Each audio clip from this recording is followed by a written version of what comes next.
Hello and welcome to your YouTube channel Kiran Garg. जैसा कि कल आपको बताया गया था कि आगे से जो भी क्लासेस होंगी यानी कि स्पेशली एम लक्ष्मीकांत की जो क्लासेस होंगी जो आपके लिए यानी कि यूट्यूब वाले बच्चों के लिए चालू की गई है वो कल से आपको यूट्यूब पर मिल जाएंगी। तो ये रही आपकी वीडियो। एम लक्ष्मीकांत का पहला चैप्टर शुरू किया गया है यानी कि ऐतिहासिक पृष्ठभूमि, हिस्टोरिकल बैकग्राउंड। अब ये मत पूछना कि यार मैम पॉलिटी में हिस्ट्री को पढ़ा रहे हो, एक्चुअली ये आपकी पॉलिटी की हिस्ट्री है, ऐसा मान सकते हो। ये हमारी हिस्ट्री है, ये नहीं कि हमारे भारत देश की हिस्ट्री है कि भारत हमारा कब जन्म हुआ, भारत का जन्म कैसे, ये सब नहीं है। ये हमारी पॉलिटी की यानी कि जब संविधान बनने की इच्छा हुई, बनने का सोचा गया, देश की आजादी होने वाली थी, ये सारे मूवमेंट्स या फिर अंग्रेज कैसे आए थे, ये सारी चीजें आपको इसमें मिलेंगी। तो ऐतिहासिक पृष्ठभूमि यानी कि हिस्टोरिकल बैकग्राउंड। हिस्टोरिकल से आप ये मत सोचना कि हम हिस्ट्री पढ़ रहे हैं, हम पढ़ रहे हैं ऐतिहासिक पृष्ठभूमि। तो हमारे इतिहास में मतलब जो कि इससे रिलेटेड है, जो हमारे संविधान वाली ऐतिहासिक पृष्ठभूमि है, जो हमारे कॉन्स्टिट्यूशन से रिलेटेड पृष्ठभूमि है, ऐतिहासिक पृष्ठभूमि जो इसकी है वो ये है कि दो चीजें इसमें बहुत ज्यादा मेरे इंपॉर्टेंट है। जो है कंपनी का शासन, दूसरा हमारा राज का शासन। कैसे कैसे किस किस ने, कंपनी का मतलब ये नहीं कि कोई प्राइवेट लिमिटेड कंपनी, साबुन की कंपनी या फैक्ट्री वाली कंपनी, मतलब आप सभी समझ गए होंगे कंपनी ने हमें कितना बुलाया है, कितना शासन किया है, सबको पता है। वो कंपनी है यानी कि अंग्रेज यानी कि ब्रिटिशर्स, जो हमारे यहाँ कब आ गए थे देश में, ये हमारे यहाँ क्यों आए थे, कैसे आए थे, क्या किया, फिर हमने क्या किया, हम कहाँ तक पहुंचे, कैसे किया हमने, ये सारी चीजें हमारी, यही है हमारी ऐतिहासिक पृष्ठभूमि जो आज हम पढ़ेंगे। ठीक है, हम अपने देश की उत्पत्ति नहीं पढ़ेंगे कि हमारे देश का जन्म कैसे हुआ, वाली हिस्ट्री नहीं है। ये हमारी वाली हिस्ट्री है जो हमारी पॉलिटी वाली हिस्ट्री है, जो किसके लिए है, हमारे संविधान का निर्माण कैसे हुआ, इन सब चीजों को लेके ये वाली हिस्ट्री है। तो पहली चीज क्या थी कि कंपनी का शासन, दूसरा क्या है इसमें जो इम्पोर्टेंट दो टॉपिक्स हैं वो है राज का शासन। ठीक है, कंपनी का शासन कैसे हुआ, यानी कि जो अंग्रेज आए थे, ईस्ट इंडिया कंपनी, जो व्यापार करने के लिए आए थे 1600 में भारत में, वो सिर्फ किस लिए आए थे, वो आए थे व्यापार करने के लिए। पर उन्होंने क्या किया, वो हमारे राजा बन के बैठ गए। राजा क्या, वो शासक बन के बैठे, जिन्होंने हमारा शोषण किया, हम भारत देशवासियों का शोषण किया, हमसे ही चोरी करी, हमसे ही सीना चोरी करी, हमारे ही पैसे लुटे, हमारे ही लोगों का शोषण किया और बहुत ज्यादा मात्रा में किया। ठीक है, ये सच्चाई है कि भारत सोने की चिड़िया थी। जब आप अच्छे से पढ़ोगे तो आपको समझ आएगा कि भारत के पास कितनी दौलत थी, जिसको आप मिलियन बिलियन में आज बोलते हैं ना, कितना बड़ा अमाउंट रखते हो, माय गॉड मिलियन बिलियन, ये उस समय भी था भारत के पास इतना पैसा, इतना सोना। तो वो जब पढ़ोगे तो आपको बहुत गुस्सा आएगा कि भाई साहब कैसे गरीब हो गए। और इस हद तक गरीब हो कि अब तो हमारे देश में कुछ कुछ लोग ऐसे हैं बेचारों को खाना नहीं मिलता, पानी नहीं मिलता, सोने को जगह नहीं मिलती है। और इन सब चीजों के लिए हमें वर्क करना है, इसीलिए हमें पढ़ना है कि ऐसा ना हो कि कोई हमारे सामने बिना खाया रह जाए, बिना सोए रह जाए, बिना पिए रह जाए। है ना, सबके पास होना चाहिए। जो तीन चीजें हैं, घर कपड़ा मकान, सबके पास होना चाहिए। तो ठीक है, चलो स्टार्ट करते हैं। क्या है कि हमारी जो भारत में ब्रिटिश इंडिया कंपनी आई थी वो 1608 में आई थी। वो क्या बन के आई थी, ईस्ट इंडिया कंपनी के रूप में आई थी। और क्या करने आई थी, व्यापार करने आई थी। तो जब ये 1608 में आई थी, उस समय वहां का जो भी था वो अंग्रेजों को, जिसने जो संभालता था, अंग्रेज हमें संभालने लग गए थे भारत देश पे कब्जा करके। उनके ऊपर भी तो कोई हेड था ना, अपने आप से तो आगे कहते कि ऐसे चलो चलो चलो। उनकी रानी थी एलिजाबेथ। उन्होंने क्या किया था, उन्होंने अधिकार प्राप्त कर लिया था 1608 के चार्टर में। उन्होंने एक अधिकार प्राप्त कर लिया था जिसमें यह था कि वो भारत देश पे व्यापार कर सकती है। चलो ऑफिशियल कर लिया था उन्होंने, इस बात का ऐसा मान सकते हो। हमारी ऑफिशियल, हमारी बहुत बड़ी गलती बन गई कि हमने ऐसा करने नहीं दिया। तो उन्होंने ऐसा कुछ कर लिया कि चार्टर के द्वारा उन्होंने ये अधिकार प्राप्त कर लिया। जो कंपनी अभी तक सिर्फ व्यापारिक कार्यों तक सीमित थी, उसने अब क्या कर लिया, 1765 जब आया ना, पहले तुम लोग क्या करने आए थे, यहाँ पे व्यापार करने आए थे, मसाले खरीदने आए थे, है ना, ऐसा कुछ करने आए थे। तो फिर उन्होंने क्या किया, 1765 में बिहार और उड़ीसा, बिहार बंगाल उड़ीसा, इन सब की क्या ले ली उन्होंने, दीवानी ले ली। किसकी ले ली, बिहार, बंगाल और उड़ीसा की दीवानी ले ली। का क्या मतलब है, दीवानी मतलब कि अब जो रेवेन्यू आएगा, जो टैक्स आएगा, वो कौन कलेक्ट करेगा, वहां के दीवान करेंगे। जो दीवान हुआ करते होंगे पहले बंगाल, बिहार, उड़ीसा के बचपन से तो अंग्रेज रहे नहीं होंगे दीवान, है ना, कोई और ही रहा होगा, जो हमारे देश का रहा होगा, जो यहाँ का रहा होगा, जो यहाँ का रहा होगा, जो यहाँ का रहा होगा। पर अब क्या किया 1700 पहले तो 1608 में अंग्रेज आए व्यापार करने के लिए ईस्ट इंडिया कंपनी के रूप में। अंग्रेज कैसे आए? 1608 में आए, व्यापार करने के लिए आए, ईस्ट इंडिया कंपनी के रूप में आए, ठीक है। फिर उन्होंने क्या किया 1762 में उन्होंने बिहार, बंगाल और उड़ीसा 3 जगहों की दीवानी ले ली। दीवानी ले ली कि मतलब अब ये 3 राज्य मेरे अंडर में आते हैं, ठीक है। अब हमसे व्यापार नहीं, अब हम दूसरे की जगह जाते हैं, मान लो दूसरे के घर में जाते हैं जब हम, तो हम क्या करते हैं, हम वहां पे सिर्फ रहते हैं, है ना। मान लो मैं तुम्हारे घर गई किसी पर्पज से, सपोज तुम ही आओ मेरे कोचिंग सेंटर में, तो सिर्फ पढ़ने आए होगे ना। अब कुछ दिन बाद तुम क्या करोगे कि ये वाला रूम मेरा, ये वाला रूम मेरा और ये रूम मेरा, 3 फिक्स रूम तो तुमने अपने अंदर ले लिया। तो सेम टू सेम ये सिचुएशन है कि वो आए व्यापार करने के लिए आए, और उसके बाद उन्होंने 3 ऐसे हमारे राज्य या ये जो जगह थी इन पे इन्होंने कब्जा कर लिया। कब्जा कर लिया मतलब कि उन्हें हड़प तो नहीं लिया कि सीधे सीधे आक्रमण करके ले लिया, पर उसे ले लिया, है ना, जो भी लिया धोखा किया उन्होंने। 1762 की बात हो गई। दो टॉपिक तो आपको क्लियर ही हो गए होंगे कि यहाँ पे हुआ, यहाँ पे हुआ, है ना। फिर क्या हुआ 1800, आपको पता है सिपाही विद्रोह कब हुआ था और क्यों हुआ था? सबको ही पता होगा 1858 में, है ना। ये जो मेन टॉपिक है ना ये बताए जा रहे हैं, ठीक है, कि ये जो हमारी ऐतिहासिक पृष्ठभूमि रही है इसमें क्या क्या चीजें मेन हुई है। तो आपको 3 चीजें पता चल गई। 1608 में ईस्ट इंडिया कंपनी का आना, ठीक है। देखिए मैं आप लोगों को ना ऐसे पढ़ाना चाहती हूँ कि आपको ये ना लगे कि मैं सरल पे पढ़ रही हूँ। आप लोगों को अब फर्स्ट टाइम सुनती हूँ सब कुछ, आपके दिमाग में ऐसा घुस जाए एकदम बेसिक से, ऐसा हम ना हाई जाके नहीं पढ़ेंगे, क्योंकि कुछ बच्चे मेरे पास ऐसे भी होते हैं जो बिल्कुल 0 से पढ़ रहे होते हैं, है ना।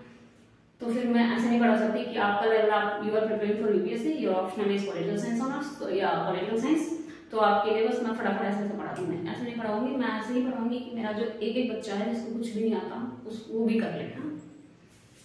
इसलिए हाँ, तो क्या हुआ 1608, 3 चीजें याद हो गई आपको। 1608 में ईस्ट इंडिया कंपनी का आना, 1765 में बिहार, बंगाल और उड़ीसा की दीवानी लेना, 1858 में फिर सिपाही विद्रोह का हो जाना। अब बताओ सिपाही विद्रोह क्यों हुआ था?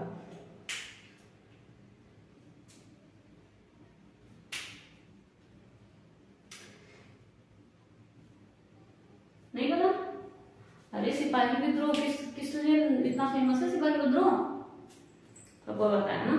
तो सिपाही विद्रोह हुआ था जब ये हुआ था कि लोग ये चमक उठी 57 में, वह तलवार पुरानी थी, बूढ़े भारत में भी आई, फिर से नई जवानी थी, उसी के बिल्कुल पास की है ये सन जब हुआ था, जैसे मंगल पांडे वाली बात। सिपाही विद्रोह क्यों हुआ था कि उन्हें पता चला था कि जो कारतूस हैं, मंगल पांडे क्या थे, उनकी जो कंपनी थी, जो ईस्ट इंडिया कंपनी थी, उनके सिपाहियों में थे, तो और वो ब्राह्मण थे मंगल पांडे। तो उन्हें क्या पता चला कि जो कारतूस हैं, जो बम है, उसको मुंह से ऐसे कुछ चीज थी जो मुंह से खोल के और आक्रमण करनी हुआ करती थी। तो उसमें क्या था, उनको पता चला कि उसमें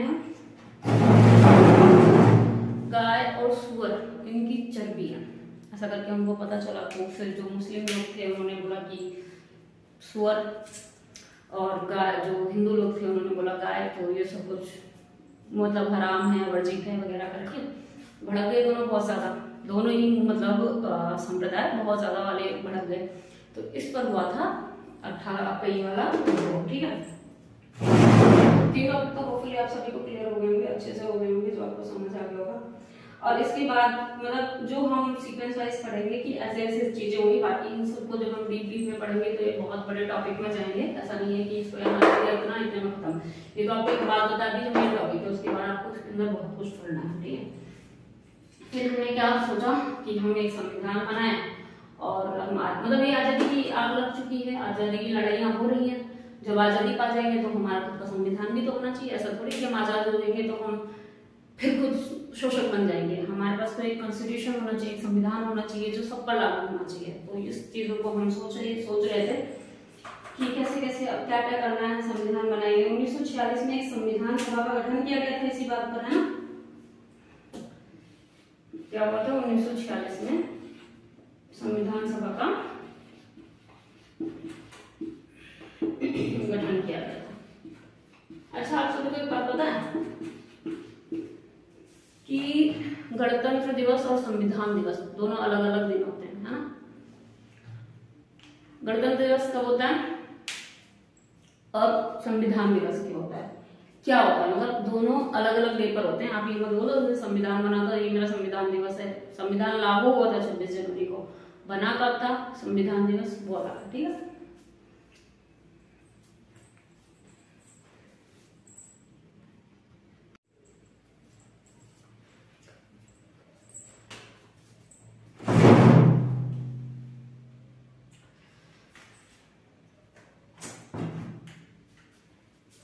तो हम क्या पहले हमने क्या टॉपिक स्टार्ट किया था, कंपनी का शासन, है ना, वही बड़ा बेटर था। तो कंपनी का शासन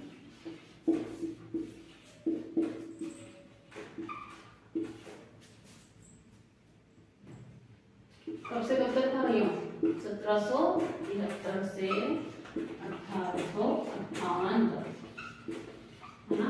किसी को कोई डाउट? कल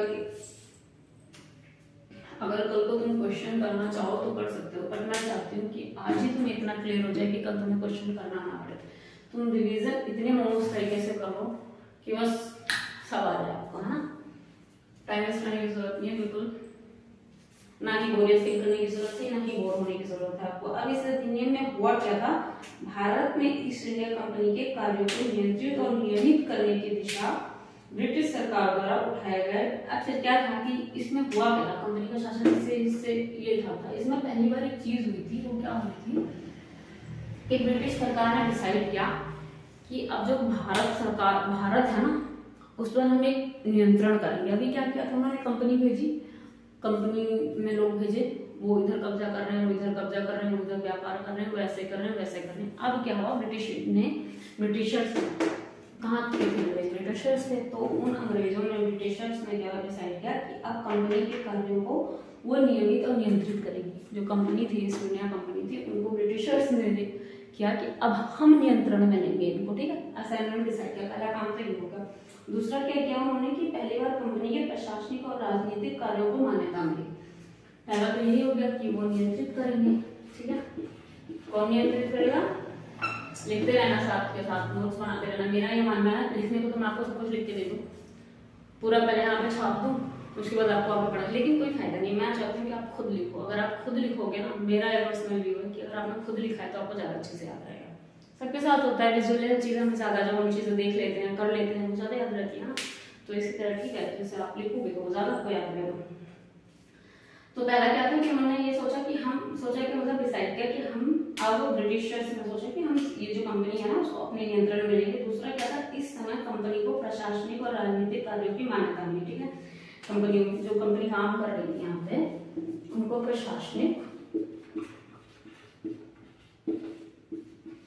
और राजनीतिक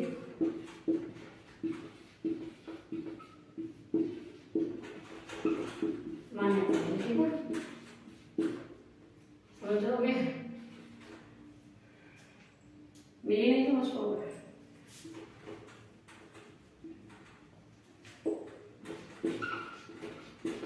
अब ठीक है, ठीक है। अब तीसरी का चीज है, इसके द्वारा भारत में केंद्रीय प्रशासन की नींव रखी गई।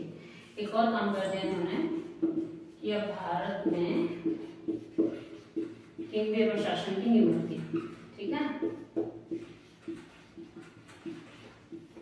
केंद्रीय प्रशासन का क्या मतलब हुआ, जैसे हमारे आज के समय में सेंट्रल गवर्नमेंट है, तो इन्होंने क्या करा कि अब एक मतलब जैसे क्या था कि हमने यहाँ कब्जा कर लिया, हमने यहाँ कब्जा कर लिया, ऐसा नहीं होगा। अब सेंट्रल एक मतलब केंद्रीय प्रशासन होगा जो सब पर कब्जा करके रखेगा, जो सब पर शासन करके रखेगा, मतलब वो नियंत्रण करके रखेगा। वैसा नहीं होगा तू वहां कर रहा है मैं वहां, ऐसा नहीं होगा। अब उन्होंने, ब्रिटिशर्स ने ये किया, जिसमें तीन चीजें कर दी उन्होंने कि पहला तो हम नियंत्रित करेंगे कंपनी के कार्यों को, नियमित भी करेंगे और नियंत्रित भी करेंगे, यानी कि कुछ गाइडलाइंस देंगे, कुछ बताएंगे कि ऐसे करना है, ऐसा नहीं करना है, ये करना है।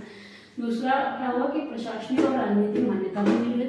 तीसरा है भारत में केंद्रीय प्रशासन की नींव भी डाल दी, ठीक है। इस अधिनियम द्वारा बंगाल की, अब यहाँ पे क्या हुआ, इस अधिनियम की कुछ विशेषताएं भी रही हैं। जो ये अधिनियम लागू हुआ था, ये सब क्यों हुआ था वैसे, ये सब जो कंपनी का शासन के अंदर था, ये 1773, 1858, ये जो तीनों चीजें हुई थी, ये किस लिए हुई थी। 1773 में क्या हुआ, कंपनी का रेगुलेटिंग एक्ट हुआ था, है ना।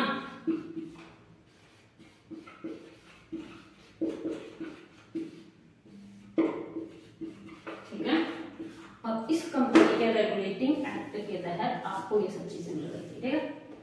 इसी ये जो एक्ट था, ये जो अधिनियम था, इसी ने ये तीनों बातें कही थी, ठीक है। क्या था? कंपनी का शासन जो था वो 1773 से 1858 तक था, ठीक है। अब 1773 में क्या हुआ था? कंपनी का रेगुलेटिंग एक्ट आया था, यानी कि कंपनी का रेगुलेटिंग अधिनियम आया था। एक्ट मतलब अधिनियम। इस अधिनियम में 3 बहुत महत्वपूर्ण बातें थी, जो यही थी कि अब ब्रिटिशर्स कंपनी को नियमित और नियंत्रित करेंगे, अब यहाँ पर प्रशासनिक और राजनीतिक मान्यता मिलेगी, और भारत में केंद्रीय प्रशासन की नींव डाली थी, ठीक है। नोट इट डाउन करिए।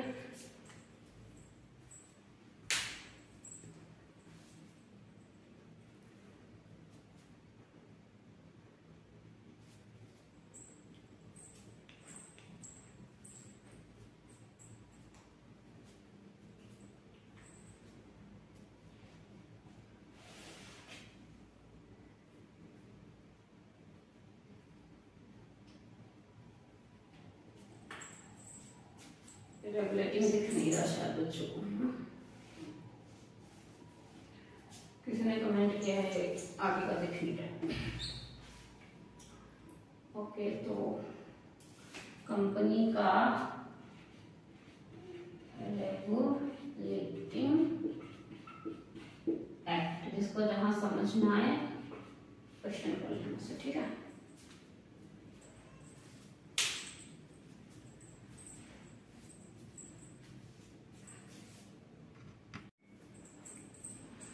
नोट डाउन कर लिया सभी ने? चलो, हम क्या कर रहे थे? हमने पढ़ा था कि 1773 का, यहाँ पे भी लिख देती हूँ, हमने नोट डाउन में रब कर दिया, कभी कुछ आप कनेक्ट ना कर पाओ तो इसलिए यहाँ पे गलत लिख देती हूँ। यहाँ से स्टार्ट कर देते हैं। रेगुलेटिंग एक्ट, ठीक है। ये क्या है? 1773 से 1858 तक जो कंपनी का शासन चल रहा था, उसमें एक एक्ट आया था 1773 रेगुलेटिंग एक्ट। उसमें उन्होंने कुछ अधिनियम बनाए थे, 3 अधिनियम बनाए थे कि अब से ब्रिटिश कंपनी पर नियंत्रित करेगी, अब से यहाँ पे प्रशासनिक और राजनीतिक राज होगा, और यहाँ पर अब भारत में उन्होंने नींव डाली थी। किस चीज की नींव डाली थी उन्होंने? बोला करो बीच बीच में, ठीक है। अरे केंद्रीय प्रशासन की नींव डाली थी ना, इसलिए कहा था लिख लो, भूल जाओ, खुद के लिखे हुए नोट्स ज्यादा अच्छे रहते हैं। तो अब हम क्या पढ़ रहे थे? इस अधिनियम के कुछ, ये जो अधिनियम बना था, ये जो एक्ट बना था, हर चीज की देखो अपनी, कोई भी चीज होती है उसके कुछ ना कुछ विशेषताएं तो होती हैं, कुछ खामियां भी होती हैं। विशेषताएं मतलब तारीफ, अच्छी बातें, खामियां मतलब कुछ कमियां, जो अच्छी ना हो, जो अच्छी के लिए ना हो। खैर, हम इसके अधिनियम की क्या बोलते हैं? विशेषताएं। अधिनियम, इसकी हम विशेषताएं पढ़ लेते हैं, ठीक है। रिवीजन की जरूरत है, जितना पढ़ा दिया है खुद से हो जाएगा। मैं हैंड टू हैंड रिवीजन करने में बिलीव करती हूँ। मैं नहीं चाहती कि एक बार पढ़ाया हुआ आप लोग कभी भी भूल जाएं। इस अधिनियम की क्या विशेषता थी? इस अधिनियम द्वारा बंगाल के गवर्नर को बंगाल का गवर्नर जनरल पद दिया गया था। इसमें पहली विशेषता क्या थी कि जो बंगाल का गवर्नर था,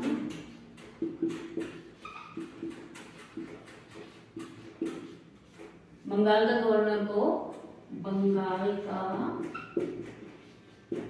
गवर्नर जनरल कर दिया,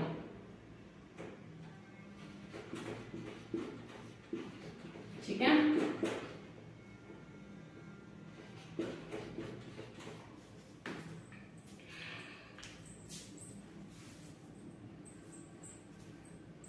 क्या हुआ इसमें कि इस अधिनियम के जो पहले विशेषता थी वो थी कि बंगाल के गवर्नर को बंगाल का जनरल पद दिया गया था।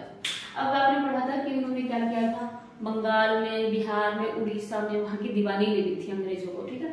तो अब वहां उस समय हुआ करते होंगे बंगाल के गवर्नर। अब इन्होंने क्या किया? बंगाल का जो गवर्नर होगा उसे बंगाल का गवर्नर जनरल पद दिया गया, ठीक है। और यहाँ का सबसे पहला जो गवर्नर बना वो कौन था? ऐसे पहले गवर्नर कौन थे? ऐसे पहले गवर्नर थे लॉर्ड वॉरेन हेस्टिंग, ठीक है। कौन था? Lord Warren Hastings. ठीक है। मेरे को अंग्रेज पसंद नहीं यार, जिनके बारे में पढ़ना तो पड़ता है, ठीक है। इन्होंने, मैं जब कोई मूवी देखती हूँ ना, एक मैंने मूवी देखी है, बहुत गुस्सा आया मुझे अंग्रेजों पे, बहुत ज्यादा वाला, मतलब तड़प जाओ ना जब आप ये सोचो कि इन अंग्रेजों की वजह से शहीद भगत सिंह ने 23 साल की उम्र में फांसी ले ली। हमारे इतने सैनिक, इतने देशवासी, इतने शहीद हो गए, इतने लोग मर गए, इतने लोग तड़प तड़प के मरे। चंद्रशेखर आजाद ना, गांधी जी, सरदार वल्लभ भाई पटेल, उन्होंने इतनी एकता के लिए कुछ कुछ किया। लाला लाजपत राय, उन्होंने लाठी डंडे खाए। सरदार वल्लभ भाई ने कुछ किया हो तो यार उन्होंने बहुत ही कुछ कर दिया, बहुत कुछ कमाल कर दिया, ध्यान देता हूँ।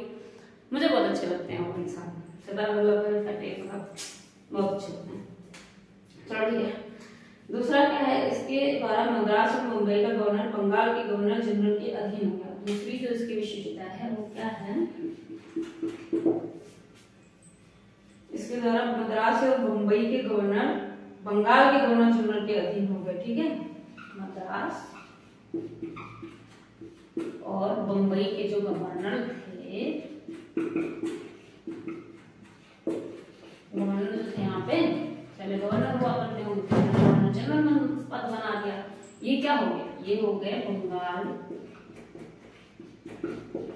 के गवर्नर जनरल के अधीन। अभी हमने पढ़ा था ना कि क्या हुआ था वहां पे, उन्होंने बंगाल में क्या किया उन्होंने कि जो बंगाल का गवर्नर हुआ करता था उसे जनरल पद दे दिया, यानी कि बंगाल का गवर्नर जनरल पद दे दिया। अब वहां के पहले तो बने कौन ऐसे गवर्नर जनरल, कौन बना पहले, लॉर्ड वॉरेन हेस्टिंग्स, ठीक है। अच्छे से याद रखना, क्योंकि अगर आप यूपीपीसीएस की प्रिपरेशन कर रहे हो तो आपको फैक्चुअल नॉलेज का भी ध्यान होना चाहिए और ज्ञान भी होना चाहिए, ठीक है। सिर्फ ज्ञान होने से कुछ नहीं होता अगर आपको वहां पे ध्यान नहीं रहा तो, ठीक है। क्या है, हिंदी इतनी खराब है क्या लिखी, इतनी अच्छी तो होती है लिखने में, लोगों को हिंदी नहीं इंग्लिश अच्छी लगती है ना, पैसे लगे। हाँ, तो हमने क्या बोला कि बंगाल का गवर्नर हमने पढ़ लिया। ये देखो, इतनी बार पढ़ाने का मतलब ये है कि आप अच्छे से रिवाइज करो, आपको ऐसा ना हो कि 4 बार जाके देखना पड़े या बोरियत। फिर देखो नोट्स जो होते हैं ना, उनको भी हम बहुत बार नहीं पढ़ सकते हैं, पर यहाँ पे जब बार बार पढ़ के चीजों को रिपीट करके या मेरे द्वारा सुन के, वो आपको बहुत ज्यादा अच्छे से मेरे हिसाब से आपको समझ आएगी, ठीक है। तो आपको यहाँ मैं चाहती हूँ जिसको रिपीट करके पढ़ाने का मतलब है कि आपको ये क्लियर हो जाए हैंड टू हैंड, आपके मन में कोई सवाल न रहे। जैसे हमने स्टार्ट किया कि 1773 का रेगुलेटिंग एक्ट, इसमें क्या क्या किया गया, कौन सा अधिनियम बनाएंगे, 3 अधिनियम बनाएंगे कि हम ब्रिटिशर्स ने बोला हम नियमित करेंगे, हम नियंत्रित करेंगे, यहाँ पे राजनीतिक शासन और प्रशासनिक नियम होगा, यहाँ पे केंद्रीय उसकी नींव डाली गई यहाँ पे, ठीक है। और फिर क्या हुआ कि जो 1773 रेगुलेटिंग एक्ट अधिनियम आया उसकी कुछ विशेषताएं मिली। तो पहली विशेषता तो ये कि बंगाल का जो गवर्नर होगा, बंगाल का गवर्नर जनरल होगा आपसे, ठीक है, ये चेंज किया गया। और वो जो बने वो ऐसे governor general governor Lord Warren Hastings बने। फिर क्या हुआ, मद्रास और मुंबई के जो गवर्नर थे वो क्या हो गए, बंगाल के गवर्नर जनरल पद के अधीन हो गए। गवर्नर पद अभी गवर्नर जनरल यहाँ बने ना बंगाल में, और इनके अधीन में कर दिया, ठीक है। ये हो गई दूसरी विशेषता। तीसरी क्या है, अधिनियम के अंतर्गत कलकत्ता में 1774 उच्चतम न्यायालय की स्थापना की गई थी, 1774 में, ठीक है। इसी अधिनियम के तहत क्या किया गया, 1774 में कहाँ पे, कलकत्ता में एक उच्चतम न्यायालय की व्यवस्था की गई।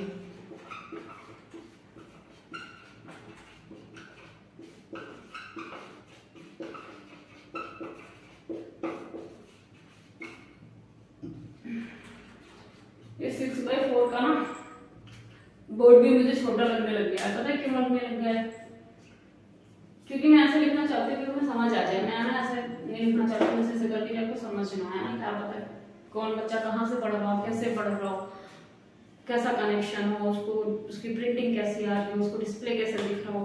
तो ठीक है यार, बस थोड़ा सा अगर किसी को लग रहा हो कि यार मेरे को वो लग रहा है, थोड़ा सा सेक्रीफाइस कर लो, क्योंकि यहाँ पे बस वही बच्चे, मेरा जो मेन है वो इसलिए है कि जो अफोर्ड नहीं कर सकते वो पढ़े, तो उनको पढ़ने के लिए ऐसा नहीं होगा कि उनके पास टाइम भी बहुत होगा। ऐसे बच्चों को काम भी करना पड़ता है, ऑफिस भी जाना पड़ता है, ताकि घर का खर्च भी चले और पढ़ाई भी करें। उनके पास बहुत सारी जिम्मेदारियां भी होती है जो उनके पेरेंट्स या फिर उनके पास कोई ऐसा होता नहीं है जो उठाने, ठीक है। तो फिर मैं चाहती हूँ कि उनको अगर इतना पढ़ाई ना तो यहीं पर अपना टाइम जो खर्च कर रहे हैं बहुत अच्छे से यूटिलाइज हो जाए, तो अच्छे से पढ़ें, ठीक है। ये हो गई तीसरी विशेषता। चौथी विशेषता क्या है, अधिनियम ने कलकत्ता में 1774 उच्चतम न्यायालय की स्थापना की, जिसमें मुख्य न्यायाधीश और 3 अन्य न्यायाधीश थे। अगर ये भी पूछ रहे क्योंकि तो नॉलेज पूछ सकता है। तो यहाँ पे क्या किया गया, एक तो मुख्य न्यायाधीश, ठीक है,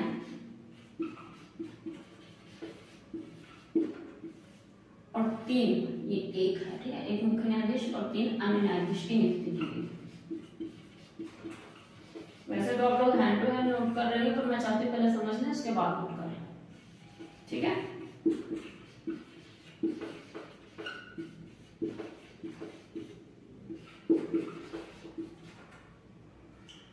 चलिए, अगर किसी ने नोट नहीं किया तो नोट कर लीजिए प्लीज। मैं साइड या नोट कर लिया? अच्छा, नोट कर लिया सबने? चलिए ठीक है। फिर चौथी विशेषता पढ़े, इसके तहत कंपनी के कर्मचारियों को निजी व्यापार करना, भारतीय लोगों से व्यापार और रिश्वत लेना प्रतिबंधित कर दिया है। अब देखो, इसका ये हमारी 2 विशेषताएं हुई, ये हमारी तीसरी विशेषता थी, ठीक है। ये किस चीज की विशेषता थी? 1773 के रेगुलेटिंग एक्ट की विशेषता थी, ठीक है। अब हम यहीं से पढ़ते हैं चौथी विशेषता। चौथी विशेषता क्या थी? इसमें ब्रिटिशर्स ने क्या बोल दिया कि जो कंपनी है ना, वो अब कोई यहाँ पे निजी व्यापार नहीं कर सकती है भारत में। क्या किया था उसने? सेंट्रल शासन, केंद्रीय शासन की नींव डाल दी। इसका मतलब क्या होता है? केंद्रीय सेंट्रल शासन का क्या मतलब है? मोदी जी का। इस टाइम सेंट्रल में किसकी गवर्नमेंट है? मोदी जी की। तो उन्होंने क्या है सेंट्रल गवर्नमेंट, मतलब कि उनका शासन, प्रत्यक्ष शासन, कोई वहां पे ये वो वैसा नहीं होगा। तो ऐसा उन्होंने कर दिया कि अब जो है कंपनी कोई निजी व्यापार नहीं करेगी, ना ही वो रिश्वत लेगी। ऐसे करके कुछ चीजें करी उन्होंने, करने की कोशिश की थी उसको कि कंपनी ने क्या किया बता देते हैं लोगों से।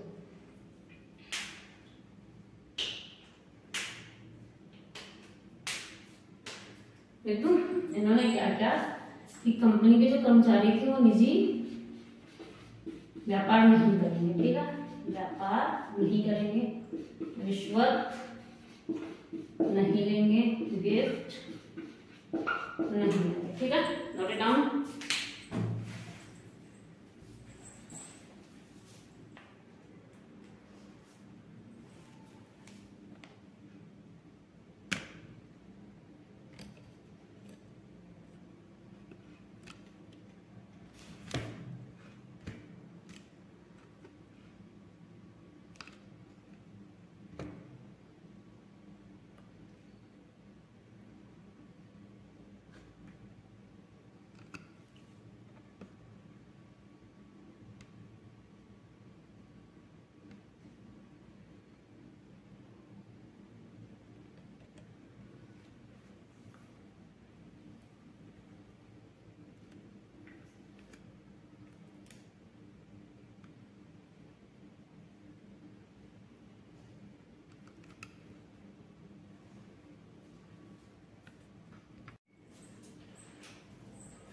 अच्छा, इस एक्ट की एक और विशेषता जो रहेगी है, इस अधिनियम के द्वारा क्या हुआ, ब्रिटिश सरकार का बोर्ड ऑफ डायरेक्टर्स के माध्यम से कंपनी पर नियंत्रण क्या हो गया, सशक्त हो गया। इन्होंने क्या किया, जिसकी कौन सी विशेषता है, 5 हुई है ना। इन्होंने क्या किया ब्रिटिशर्स ने। अच्छा, एक और बात की, जैसे कि लिखते हो जो चीज आपको नहीं दिख रही है, इधर उधर आपको लग रहा है ना, एक तो बोलते वक्त अगर नोट कर पाते हो तो नोट कर लो, वरना नहीं। जब ये डिस्प्ले आपकी हटाई जाएगी ना, तो जो आपने नहीं, मतलब जो आपका इधर उधर रह गया, जो आप नहीं देख पा, वो डिस्प्ले हटाने से पहले वो आपको दिखा देगी। तो उसके लिए आप टेंशन मत लेना, ठीक है। जैसे कि मान लो इधर कुछ दिखाता है, इधर कुछ दिखाता है, आपको नहीं दिखा, तो जब इस डिस्प्ले को चेंज किया जाएगा, इसको हटाया जाएगा, तो आपको उससे पहले दिखा दिया जाएगा। तो आप टेंशन मत लेना इस बात की, ठीक है। हाँ, तो इन्होंने 5वीं विशेषता क्या है, 4 तो याद रखिए ना आपको। ब्रिटिश सरकार का कोर्ट ऑफ डायरेक्टर्स के माध्यम से, ब्रिटिश सरकार का कोर्ट ऑफ डायरेक्टर्स के माध्यम से, ठीक है।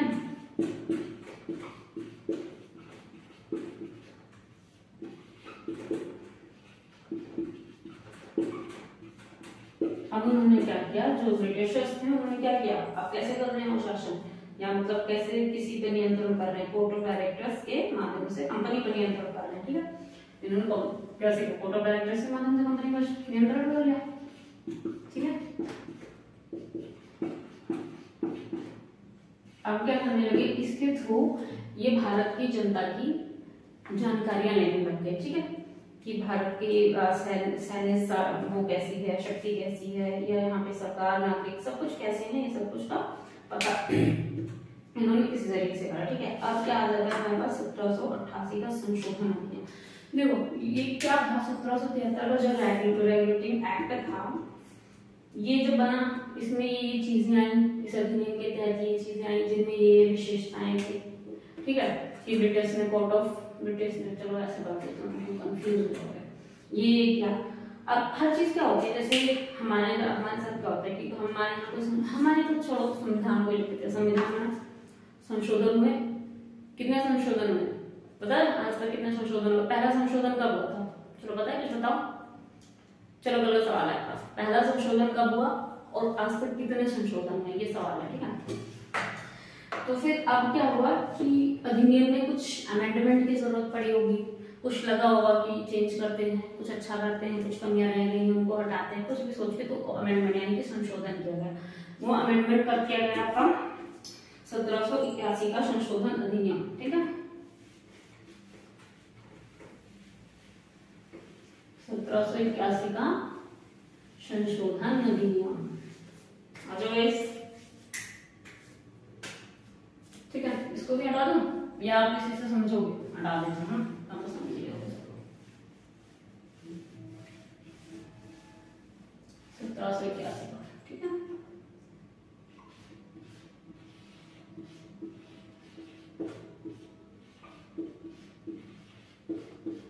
एक बच्चा था, वो कह रहा है कि मेरे से संशोधन लिखने में हमेशा गलती हो जाती है, मैं इस वाले शब्द में कर देता हूँ, इस वाले शब्द में कर देता हूँ।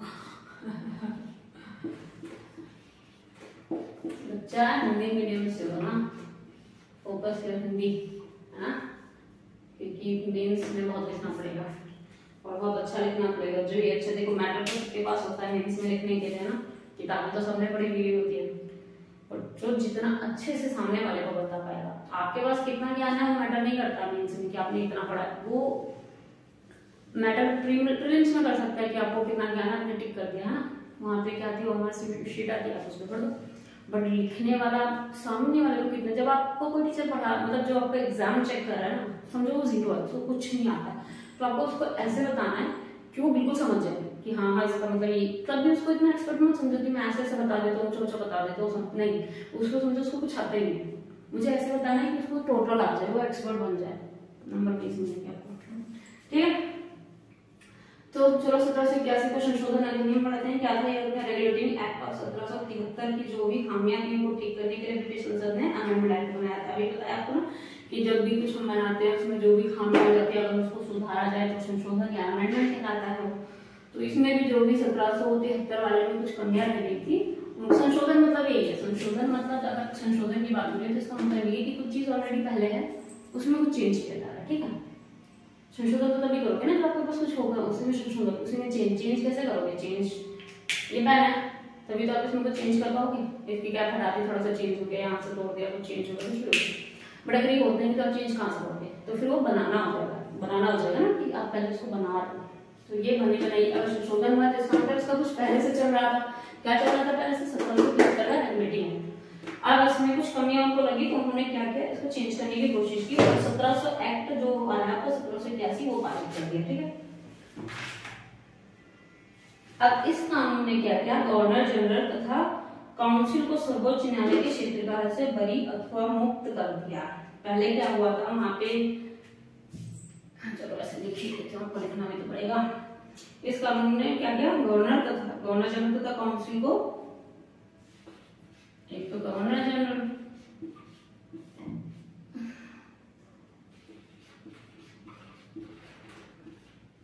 तथा काउंसिल, ठीक है,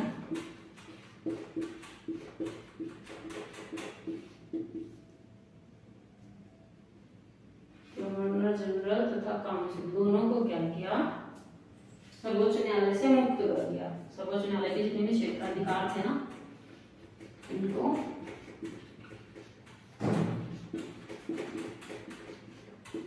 हटा दिया, मुक्त कर दिया। किसको, गवर्नर जनरल तथा काउंसिल को, कहां से, सर्वोच्च न्यायालय से। किसने, 1781 के अमेंडमेंट ने। 1781 का अमेंडमेंट क्यों हुआ, क्योंकि 1773 के रेगुलेटिंग एक्ट में इनको लगा कि कुछ कमियां रह गई हैं, तो इन्होंने क्या किया, 1781 का संशोधन अधिनियम पारित कर दिया, जिसमें इन्होंने पहला काम किया, गवर्नर जनरल तथा काउंसिल को सर्वोच्च न्यायालय से मुक्त कर दिया, ठीक है। मुक्त कर दिया, मुक्त कर दिया। ऐसे कृत्यों के लिए जो उन्होंने पदाधारण के अधिकार से किए थे, उसी प्रकार कंपनी को सेवकों को भी उनके कार्य करने के दौरान की गई कार्रवाई के लिए समझ। अब किस लिए किया, क्या बोल के किया कि इन्होंने जब पद धारण किया था ना तो कुछ गलत काम किए थे, ठीक है। क्या सोच के उनको वहां से हटाया गया, अरे मार्कर में कुछ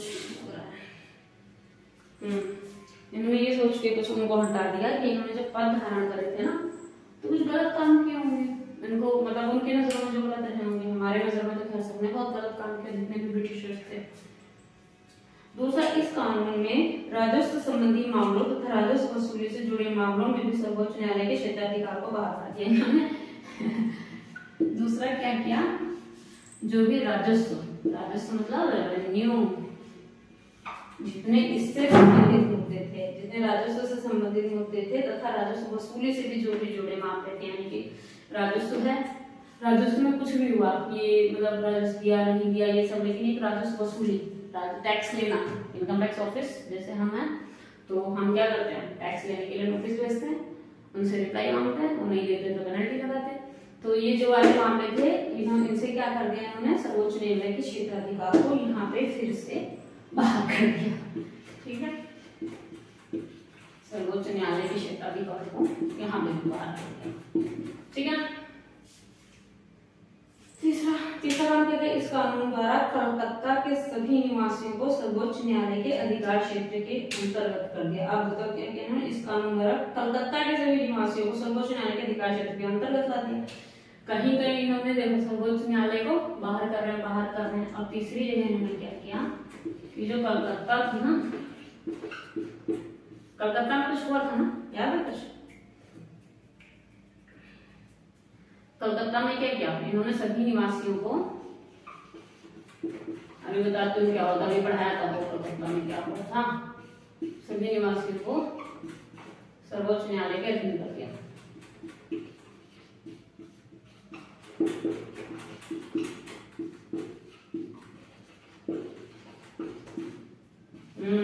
सही बताया, कलकत्ता में सर्वोच्च न्यायालय में 3 न्यायाधीश और एक मुख्य न्यायाधीश, सही बताया, किसने बताया? सबको याद होना चाहिए वैसे तो, ठीक है। कलकत्ता में क्या गया था ना, अभी यहाँ पढ़ाया था आपको कि क्या क्या हुए थे, जो वो 5 चीजें, उसकी 1773 के रेगुलेटिंग एक्ट की विशेषताएं थी, तो उसमें 5 विशेषताएं थी, जिसमें चौथी या पांचवी भी बताई है ना कलकत्ता में क्या है, सर्वोच्च न्यायालय की स्थापना, जिसमें कि 3 न्यायाधीश और एक मुख्य न्यायाधीश की होती, ठीक, नियुक्ति की गई थी। तो आप इन्होंने क्या किया, इस संशोधन में पहला काम किया, गवर्नर तथा काउंसिल को सर्वोच्च न्यायालय से बाहर रख दिया। दूसरा, राजस्व सेवा और राजस्व वसूली दोनों कामों को इन्होंने सर्वोच्च न्यायालय से हटा दिया। कलकत्ता के सभी निवासियों को सर्वोच्च न्यायालय के अधीन कर दिया, ठीक है। चौथा क्या कहेंगे, इस कानून द्वारा यह व्यवस्था भी की गई कि प्रांतीय न्यायालयों की appeal governor general in council के यहाँ दायर हो, ना कि सर्वोच्च न्यायालय। अब इन्होंने क्या किया कि इस कानून द्वारा व्यवस्था की गई कि प्रांतीय न्यायालय जो भी होते थे ना, प्रांतीय न्यायालय की अपील गवर्नर जनरल, जो प्रांतीय न्यायालय होते हैं ना, प्रांतीय न्यायालय किसे कहते हैं, प्रांतीय न्यायालय की जो भी अपील थी, मैं बताती हूँ कि प्रांतीय न्यायालय क्या होता है। प्रांतीय न्यायालय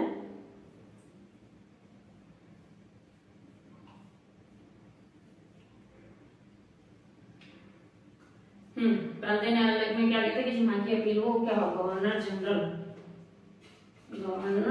के पास जाए, और ना कि ये है, इसका मतलब है कि इनके पास हो, ये हो, इसका मतलब है कि ये हटा देंगे, नहीं मतलब नहीं का मतलब है ना कि सर्वोच्च न्यायालय के,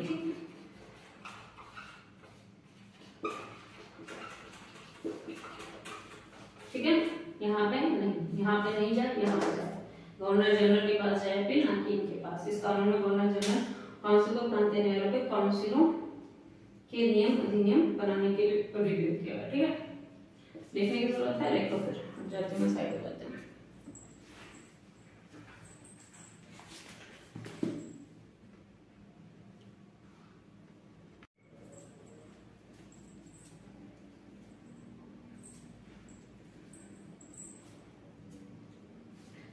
अच्छा, अभी तक आपने पढ़ा 1773 का रेगुलेटिंग एक्ट, फिर उसमें अमेंडमेंट हुआ 1781। अच्छा एक बार होगा, 1781 का जो हमने अधिनियम संशोधन अधिनियम पढ़ा, उस एक्ट का भी तो कुछ नाम था ना, क्या नाम है उसका? Act of settlement. लिख लो 1773 का रेगुलेटिंग एक्ट, 1781 का एक्ट ऑफ सेटलमेंट्स। ठीक है, अब हम पढ़ेंगे 1784 का। ठीक है, लिख दो 1781 वाला, 1781 का एक्ट ऑफ सेटलमेंट। ठीक है, अच्छा आप लोगों को मैं बार बार पता भी पढ़ाती हूँ एक चीज को 2-3 बार, क्योंकि मैं नहीं चाहती सेटलमेंट है ना, क्यों मैं नहीं चाहती कि आपको अलग से कहीं रिवीजन करनी पड़े, आपके पास टाइम ना हो, आपको इधर उधर भटकना पड़े, आपको ऐसा लगे कि मैं चाहती हूँ इसी में आपको उधर भटकना ना पड़े किसी वे में, ना टाइम वेस्ट करना पड़े आने जाने में, ना कहीं और आपको इसके बारे में। ये बेस है। मुझे लगता है कि अगर यहाँ पे 5वीं क्लास का बच्चा को बैठा के मैंने पढ़ाया नहीं वाली चीज तो उसको समझ आ जाएगी, और यही मेरा मेन पर्पस है कि देखो क्या होता है, जब बहुत रईस लोग होंगे, बड़े लोग होंगे, वो ग्रेजुएशन के 1 साल 2 साल में प्रिपरेशन में निकाल देंगे। पता है क्यों निकाल देते हैं? वो भी ऐसा नहीं होता है 1 साल में उन्होंने इतना पढ़ लिया इतने अच्छे से। मेरे को ऐसा लगता है इतनी बुक्स है ना यूपीएससी की, मेरे पास तो भरी पड़ी किताबें, मुझे लगता है मेरी अभी तक की उम्र सिर्फ पढ़ने में बीती है। बुक्स बहुत हैं, बहुत पढ़ने को, 1 साल में आपको पढ़ना भी है, रिविजन भी करना है, मतलब टाइम लगता है, इतनी मोटी मोटी बुक्स में पढ़ने में बहुत टाइम लगता है। तो उनका बेस बना होता है, जो लोग अच्छे घर से होते हैं, अच्छे घर से फाइनेंशियली हो, या उनके घर में पढ़े लिखे पेरेंट्स हो, गाइडेंस अच्छी मिल जाए, चाहे टीचर अच्छा मिल जाए, पेरेंट्स अच्छे मिल जाए, कोई भी गाइड करने वाला भाई बहन बाकी कोई भी मिल जाए, तो उनकी गाइडेंस हो जाती है। वो पढ़े, ऐसा नहीं होता 1 साल में 3 मार्क के हो जाते हैं। मेरी फेवरेट है टीना डावी जी, उन्होंने फर्स्ट अटेम्प्ट में फर्स्ट रैंक लाई, पर उनका बेस बना हुआ था, उन्होंने स्कूल टाइम से अच्छे से पढ़ा हुआ था ना। एनसीईआरटी का बहुत रोल है इसमें, एनसीईआरटी की क्लासेस होंगी आपकी, एनसीईआरटी का बहुत रोल है, क्योंकि वहां से बेस बन जाता है। तो जो बच्चे अब आ गए, बड़े हो गए, 12th पास कर लिया, वो यूपीएससी करना चाहते हैं, उनका बेस कहाँ से बनाएंगे? एनसीईआरटी तो पढ़ेंगे, लेकिन स्कूल में तो नहीं पढ़ेंगे ना, हम ही पढ़ाएंगे उनको।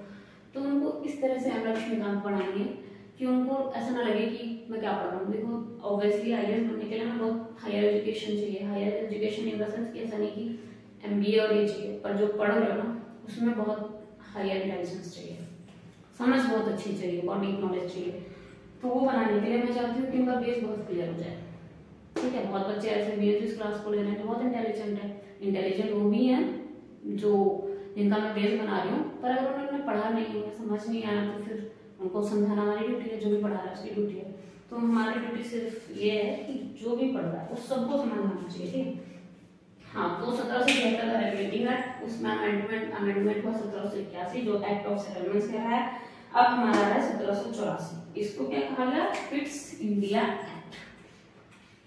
अगर आपको ये सवाल आ जाते हैं तो मैं चाहती हूँ कि आप एक भी सवाल छूट देना, और इसलिए नहीं कि इसको 5 बार आपको घर जाके पढ़ना पड़ेगा, होपफुली कि आपको एक बार भी ना पढ़ना पड़े, पर जो मैंने दिया कि एक बार पढ़ लेना, और उसके बाद आपके एक भी सवाल छूटने नहीं चाहिए।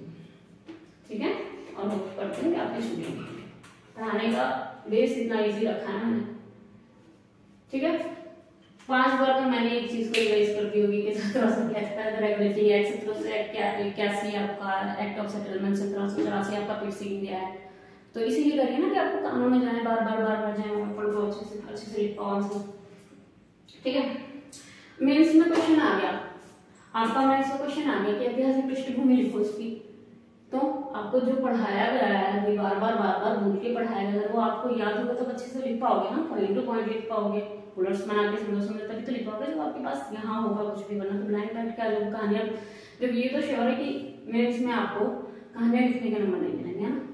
बहुत बार मैंने सुना है कि कॉलेजेस में ऐसा होता है, ऐसा होता है, मेरे को तो खैर मैंने कभी किया नहीं है, जरूरत पड़ी भगवान की कृपा से, लेकिन ऐसा नहीं होता है। यहाँ तो पता ही नहीं होगा, है ना, कि आप कहानी लिख के आओगे तो वो हो जाएगा। आपको तो बहुत अच्छे से लिखना पड़ेगा, और अच्छे लिखने वाले बहुत लोग पढ़े हैं, तो आपको तो बहुत ही अच्छा लिखना पड़ेगा। तो उस हिसाब से जितने आपके पास नॉलेज होगी उतने अच्छे से आप डिस्क्राइब कर पाओगे चीजों की।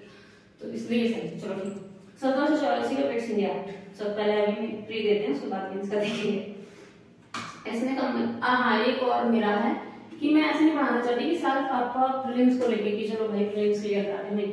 ऐसे पढ़ना है कि हमारे मेंस भी प्रिपरेशन, क्योंकि मेन एग्जाम्स हैं, सितंबर तक आपके मेंस हो जाएंगे। फिर बहुत कम टाइम मिलता है, जो बहुत ज्यादा पढ़ा लिखे लोग हैं, जो बहुत टाइम से कर रहे हैं, लेकिन जो जिन्होंने भी स्टार्ट किया है उनका तो बेस ऐसा बनाना पड़ेगा ना कि अगर वो मेंस में लिखने बैठे तो उनके पास मैटर और लिखने के लिए, तो अभी से वैसे तैयारी करेंगे, प्रीलिम्स और मेंस को थोड़ा सा कंबाइन करके लेते हुए चलेंगे, ठीक है। ऐसे नहीं पढ़ेंगे, इसमें टिक वाला पढ़ना है तो ऐसे पढ़ ले, ऐसे पढ़ ले, ऐसे नहीं पढ़ेंगे, अच्छे से पढ़ेंगे। चलो इस अधिनियम की विशेषताएं पढ़ लेते हैं कुछ, ठीक है।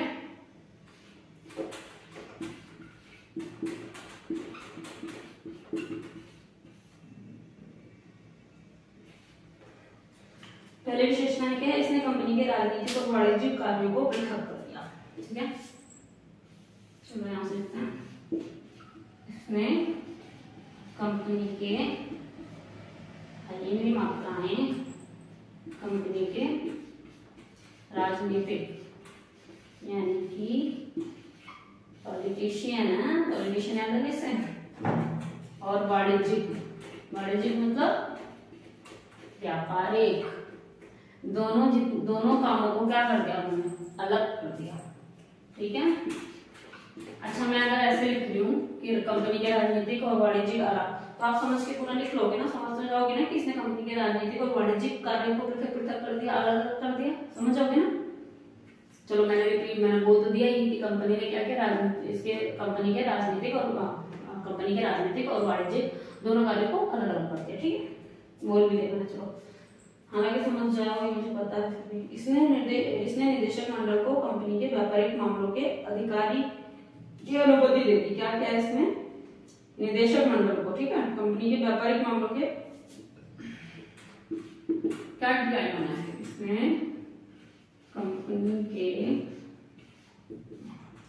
कंपनी का अधीक्षक, एक तरह से कंपनी का अधीक्षक बना दिया, किसको, निदेशक मंडल को, ठीक है। ऐसे लिखते हैं, आपको अच्छा लगेगा, आपको समझ आएगा। कंपनी का अधीक्षक बनाया, किसको बनाया, निदेशक मंडल। कोशिश करेंगे, देखो पता एक और बात है, एम लक्ष्मीकांत आपकी एक ऐसी बुक है ना जिसके ना आप नोट्स नहीं बना सकते, कि आपने बुक ली, ठीक है, और आपने मेन पॉइंट में नोट्स लगा लिए, ये पॉसिबल ही नहीं है। तो क्यों, एम लक्ष्मीकांत की एक एक लाइन बहुत इंपॉर्टेंट है, एक एक लाइन, एक एक वर्ड बहुत इंपॉर्टेंट है। एक बार जब मैं प्रिपेयर कर रही थी तो मैंने ऐसी कोशिश करी कि एम लक्ष्मीकांत, चलो नोट्स बना लेते हैं, हर चीज के नोट्स सुनते थे कि नोट्स बनाओ, बनाने बैठी भाई, इसमें कोई लाइन ना छोटी से लिखूं ना मैं, इतनी इंपॉर्टेंट लगे सारी लाइन, मैं नोट्स बना रही हूँ। तो फिर मैंने देखा भाई जितना उसमें लिखा जा रहा है उतना ही मैं लिख रही हूँ, फिर नोट्स बनाने का क्या फायदा, कोई फायदा नहीं, आप इसी से पढ़ो।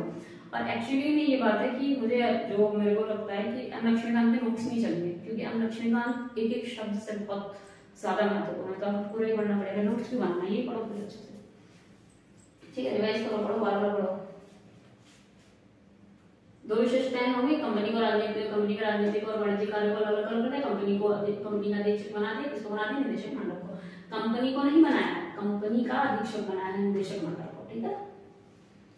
नियंत्रण बोर्ड को यह शक्ति दी गई कि ब्रिटिश नियंत्रित भारत में सभी नागरिक सैन्य, सरकार या राजस्व गतिविधियों का अधीनस्थ एवं नियंत्रण करें। क्या क्या इसने नियंत्रण बोर्ड को यह शक्ति दी गई, किसको शक्ति दी गई, नियंत्रण बोर्ड को, ठीक है, नियंत्रण बोर्ड को शक्ति दी। क्या मैं बड़ा बड़ा इसलिए लिखती हूँ कि ना सबको समझ आएगा, ठीक है। किसी को दूरदृष्टि दोष हो किसी को, ये ऑफलाइन भी क्लास है ना, तो मैं अगर इतना छोटा मतलब यूट्यूब पे तो चलो दिख जाएगा, छोटा भी लिखा, लेकिन ऑफलाइन में मौका क्या इतना दूर बैठते, ठीक है। किसी को निकट दृष्टि दोष है, किसी को दूरदृष्टि दोष है हाँ ठीक। नियंत्रण बोर्ड को ये शक्ति दी थी कि ब्रिटिश नियंत्रण भारत में सभी नागरिक, पहले सरकार और राजस्व गतिविधियों का अधीक्षक नियंत्रण कौन करेगा, अधीक्षक का नियंत्रण कौन करेगा, राजस्व गतिविधियों या फिर सरकार का नियंत्रण बोर्ड। इन्होंने क्या कर दिया, नियंत्रण बोर्ड को कुछ शक्तियां दी। कौन सी शक्तियां, कि जो भारत के सैनिक हैं उनकी, भारत की सैन्य और राजस्व, ठीक है, किसको शक्ति दी थी, नियंत्रण बोर्ड को शक्ति दी थी। क्या शक्ति दी थी, कि भारत के जो भी नागरिक हैं उनकी सैन्य और राजस्व गतिविधियों का अधीक्षण करें, ठीक है। कौन करे, ये करे, नियंत्रण बोर्ड, ठीक है।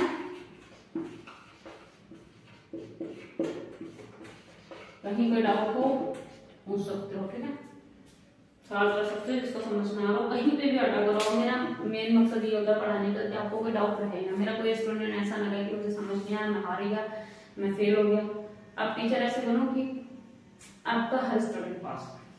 और एक और बात, हमें लिस्ट में आना ही है, हमें लिस्ट में नहीं आना, हमें प्रायोरिटी में आना है, चाहे वो पर्सनल लाइफ हो चाहे प्रोफेशनल लाइफ हो, लिस्ट में नहीं आना। ये हमारा वो नहीं हो सकता उद्देश्य। हमारा उद्देश्य है हमें प्रायोरिटी पे आना है, बाकी हमारी किस्मत जाने, भगवान जाने, हमारी मेहनत जाने सबसे ज्यादा, तो ठीक है। चौथा, चलो आपके 3 रेगुलेटिंग एक्ट हो गए, पूछो कौन से हैं? आवाज नहीं आई। 1773 regulating act, 1781 act of settlement, फिर 1784 पिट्स इंडिया। अब कौन सा पढ़ेंगे? 1786। चलो 1786 एक्ट पढ़ते हैं।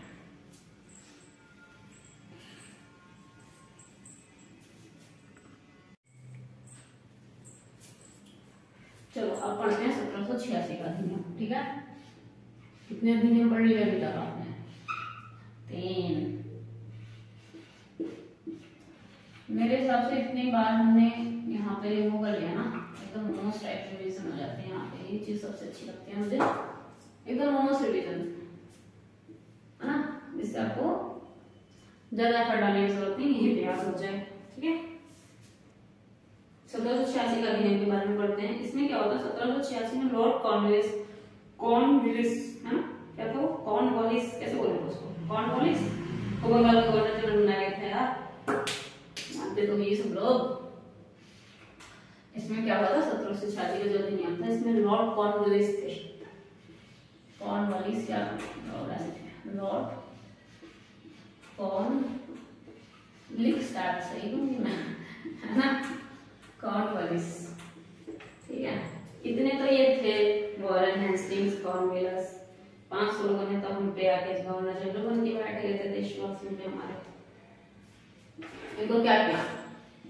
बंगाल का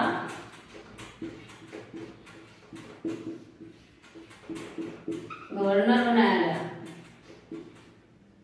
अच्छा, गवर्नर बनाया गया था, गवर्नर जनरल बनाया गया था। अधिनियम के तहत जो चेंज हुआ था वो क्या था कि गवर्नर को गवर्नर जनरल बनाया जाए, ऐसा ही तो था कुछ। जाओ बच्चों, ध्यान कहाँ है तुम्हारा? गवर्नर नहीं, गवर्नर जनरल बनाया गया था, ठीक है। अब उसने क्या किया? जो कॉन्ग्रेस थे, इसने कहा मैं इसको स्वीकार तो करूंगा, पर मेरी 2 शर्तें हैं, ठीक है। इसने कहा था जो 1786 का अधिनियम आया, इसमें क्या किया? लॉर्ड कॉर्नवालिस को बंगाल का गवर्नर जनरल बनाया गया। पहले किसको बनाया गया था? वॉरेन हेस्टिंग्स को, ठीक है। अब कौन बना है? Lord Cornwallis. अब इसने कहा मैं ये पद तो ले लूंगा, पर मेरी 2 शर्तें हैं। चलो पद लेने की भी लोग शर्तें रखते हैं, हमारे यहाँ तो बेचारे नौकरी मिल जाए खुश हो जाते हैं। शर्त हम क्या, तुम रखो शर्त, हमें नौकरी दे दो बस। तो क्या शर्त रखी? पहली शर्त है उसे विशेष मामलों में अपनी काउंसिल के निर्णयों को मान्य अथवा न मान्य का अधिकार हो। उसने क्या कहा? जो उसके निर्णय होंगे, जो भी विशेष मामले होंगे, उसमें अपनी काउंसिल के, ठीक है, विशेष मामलों में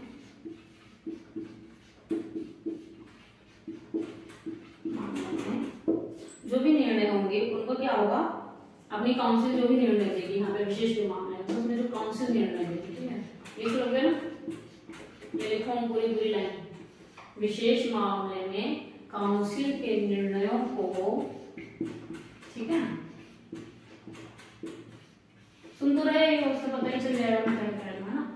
विशेष मामलों में काउंसिल के निर्णय को मानने, ना मानने, मानने का तो वो खुद ही बोलेंगे, लेकिन इसमें इसका मतलब होगा कि ना मानने का भी अधिकार हो। मुझे ना मानने का, मना करने का, पूछने का भी अधिकार। मानने का तो वो खुद ही बोलेंगे कि भैया मान जाओ, पर ये कहना चाह रहा है कि मैं ना भी मानूं, ऐसा भी हो सकता है। तो मुझे इस बात का भी अधिकार चाहिए कि मैं ना मानूं, मैं सवाल करूं उस पर, मैं जवाब करूं उस पर। दूसरा क्या कहा? उसे सेनापति अथवा कमांडर इन चीफ का पद भी दिया जाए। इसने कहा कि मुझे सेनापति, ठीक है भैया मुझे ये पद तो दे रहे हो, और मेरे को ऐसा भी करना है कि हो सकता है जो हमारे विशेष मामले में उसमें जो काउंसिल के निर्णय हो वो मैं ना मानूं, ऐसा भी हो सकता है। अगर आपको ये बात ठीक लगती है तो मुझे बनाओ यहाँ पे गवर्नर जनरल, मत बनाओ। और दूसरी एक बार उसे सेनापति तो कमांडर इन चीफ का पद दे दो, या तो मुझे सेनापति भी बनाओ या तो मुझे कमांडर इन चीफ। बोला ये तो बना ही रहे, बना रहे, साथ के साथ मुझे सेनापति या कमांडर इन चीफ भी बनाओ, ठीक है। तब बनेंगे हम गवर्नर जनरल तुम्हारे बंगाल के, ऐसा होगा। दो शर्तें इसने रखी, ठीक है। अब हम पढ़ेंगे 1793 का चार्टर कानून। ये सबसे छोटा एक्ट था आपका 1786 का, ऐसे याद हो गया होगा, ये दोबारा रिवीजन करा दूं।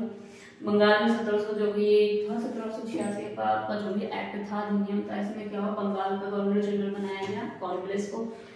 तो उसने दो शर्तें रख दी कि एक तो जो भी विशेष मामले होंगे उसमें जो भी काउंसिल के निर्णय होंगे उन्हें ना मानने का, उन पर सवाल करने का मेरा अधिकार होना चाहिए। दूसरा कि ये पद मैं तब लूंगा जब मुझे या तो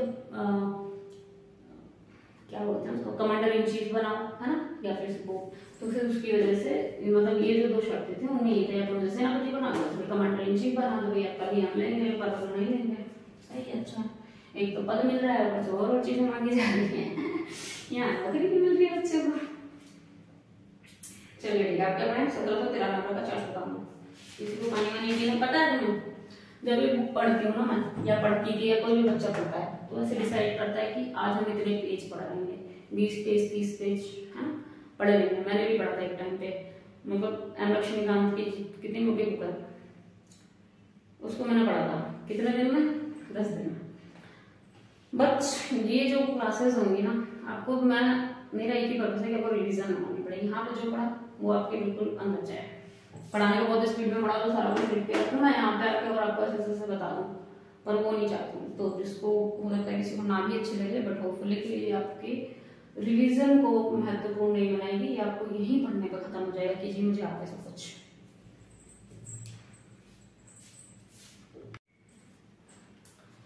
चलो एक्ट पढ़ लिया, पढ़ते हैं 1793 का चार्टर एक्ट, है ना, 1793 का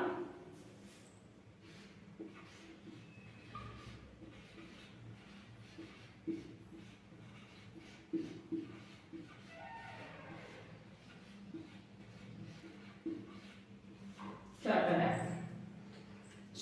एक्ट। चार्टर क्या होता है? जिसमें कुछ कानून लिखे हुए हैं, जिसपे बताया गया हो कि आपको ऐसा करना है, आपको नहीं करना है ना। ये चीजें आपको निषेध है, ये नहीं कर सकते हो, आप ये करोगे तो आपको ये परमिशन लेनी पड़ेगी, या अगर आपने ऐसे कर दिया, डिसोबे किया, तो आपको ये वाली पेनल्टी देनी पड़ेगी, और ये चीजें आपको करनी है। इस पे अगर इसको आप नहीं करते तो आपके साथ ऐसा होगा, ये होगा, आप ये कर सकते हो, आप इनके साथ ये करने को अलाउड हो, आप इनसे ये राजस्व लेने के लिए अलाउड हो, आप इनसे ऐसा करने को अलाउड हो, आप उनसे ऐसा करने को नहीं अलाउड। ये सारी चीजें किसी उस पर लिखी जाती है, तो वो चार्टर था उस समय पर, उसमें कुछ चीजें लिखी गई थी, कुछ चीजें बताई गई थी उसके अंतर्गत, उस चार्टर के अंतर्गत कुछ बातें आई थी जो बताई गई थी कि ऐसा करना है, ऐसा नहीं करना है, ये किसके लिए, ये पढ़ेगा इस चार्टर में, ठीक है। रिविजन की जरूरत नहीं पड़ेगी आपको, चलो पढ़ेगी तो एक बार कर भी लेना रिविजन, है ना। 1793 का चार्टर कानून, इसमें क्या है, इसने लॉर्ड कॉर्नवालिस की दी गई, कौन बना था जो वहां पे अभी गवर्नर जनरल बन गए थे ना बंगाल के, पहले कौन बने थे, वॉरेन हेस्टिंग, दूसरे कौन बने, कॉर्नवालिस। तो उनको जो आपको यहाँ पे शक्तियां दी गई, इन्होंने ये बोल दिया कि जो कॉर्नवालिस को शक्ति दी गई है ना, वो आगे आने वाले जितने गवर्नर जनरल होंगे या प्रेसिडेंसी होगी उन सबको वो शक्तियां स्थानांतरित की जाएंगी, ठीक। आगे तक भी ये चीजें लागू, कांग्रेस को जो भी दी गई थी शक्तियां वो सारी क्या होंगी, आगे आने वाले जनरल को, इनके बाद भी तो कोई जनरल बनेगा, है ना। ये जो भी प्रेसिडेंसी है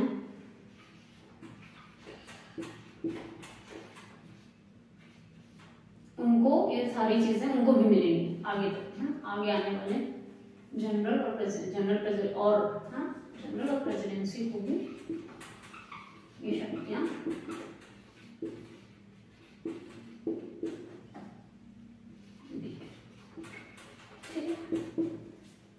कि दी जाएंगी, ये वाली बात में स्टार्ट है। दूसरा कि इसने गवर्नर जनरल को अधीनस्थ बॉम्बे और मद्रास प्रेसिडेंसी सरकारों के ऊपर अधिक नियंत्रण शक्तिशाली प्राप्त कर लिया। उसने क्या किया, इसने गवर्नर जनरल को अधीनस्थ बॉम्बे और मद्रास प्रेसिडेंसी की सरकारों के ऊपर आर्थिक नियंत्रण शक्ति प्रदान कर दी। अब क्या कर दिया, गवर्नर जनरल को अधीनस्थ बॉम्बे था और बॉम्बे प्रेसिडेंसी थी, दोनों की सरकारों के ऊपर नियंत्रण करने की शक्ति दे दी। ठीक है, ये तो पहला था। गवर्नर जनरल को अधीनस्थ का मतलब क्या है कि वो किसी के अंडर आ रहा है, किसी के कब्जे में आ रहा है। ठीक है, गवर्नर जनरल को इन्होंने क्या किया कि जो हमारा अधीनस्थ बॉम्बे था उस समय मद्रास प्रेसिडेंसी थी, वहां की सरकारों के ऊपर इनका वो कर दिया। ठीक है, आधिपत्य कर दिया। किस किस के ऊपर, बॉम्बे, ठीक है, मद्रास, इन दोनों के ऊपर किसका आधिपत्य होगा, इनका आधिपत्य होगा। लिख लो, गवर्नर जनरल का के अधीनस्थ कर दिया उस समय के बंगाल और मद्रास। ठीक है, लिखाने की जरूरत नहीं कोई लाइन बोल के। तीसरा ठीक है, इसने भारत पर व्यापार के एक अधिकार को भी अगले 20 वर्षों की अवधि के लिए बढ़ा दिया। अब क्या किया था इसने, भारत पर व्यापार के एक अधिकार को, भारत का जिनका व्यापार अधिकार हो गया था वो भी एक अधिकार। देख रहे हो खुद ही खुद क्या क्या कर रहे हैं, खुद ही खुद कर रहे हैं भैया, 3 साल के लिए बढ़ा रहे हैं भारत पर व्यापार का एक अधिकार। ठीक है, पूछना नहीं है हमें किसी से, हमारे ही देश में आके हमें बर्बाद कर रहे हैं, हमसे तो कुछ भी नहीं है।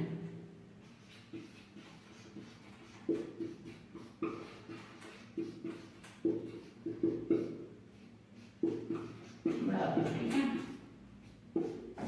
किसी को चाय वाय पीनी है तो पी लो जाके, रात का टाइम है, 12 बज रहे हैं, 12-19 हो रहे हैं, चाय वाय पीनी है तो पी लो।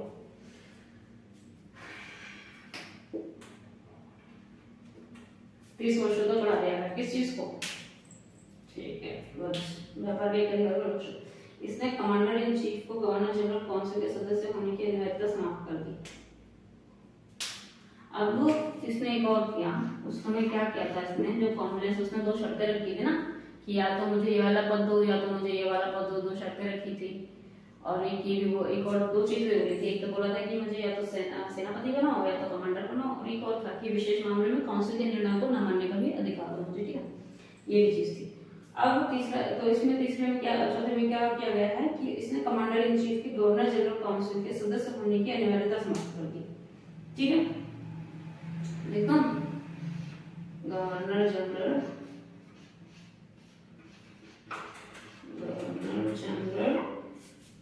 के कमांडर इन चीफ, ठीक है, पूरी लाइन लिखो, आएगी इसमें। Governor general commander in chief की सर्वोच्च काउंसिल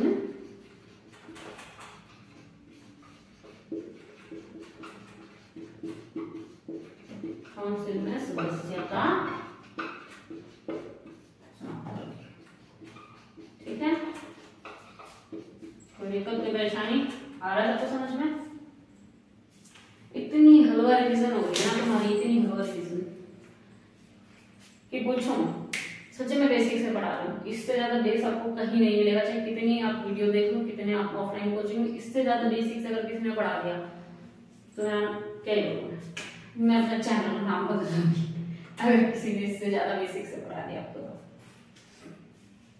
ठीक है, इसने व्यवस्था की कि बोर्ड ऑफ कंट्रोल के सदस्यों तथा उनके कर्मचारियों को भारतीय राजस्व में ही भुगतान किया जाएगा। ठीक है, इसने क्या किया, व्यवस्था की बोर्ड ऑफ कंट्रोल के सदस्य जो थे ना, उनके कर्मचारी भारतीय राजस्व में ही, लो एक और ड्रामा कर दिया इन्होंने।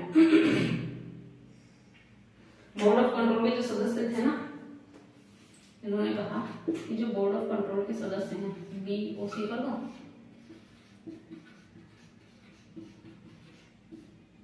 इनको जो भत्ता दिया जाएगा,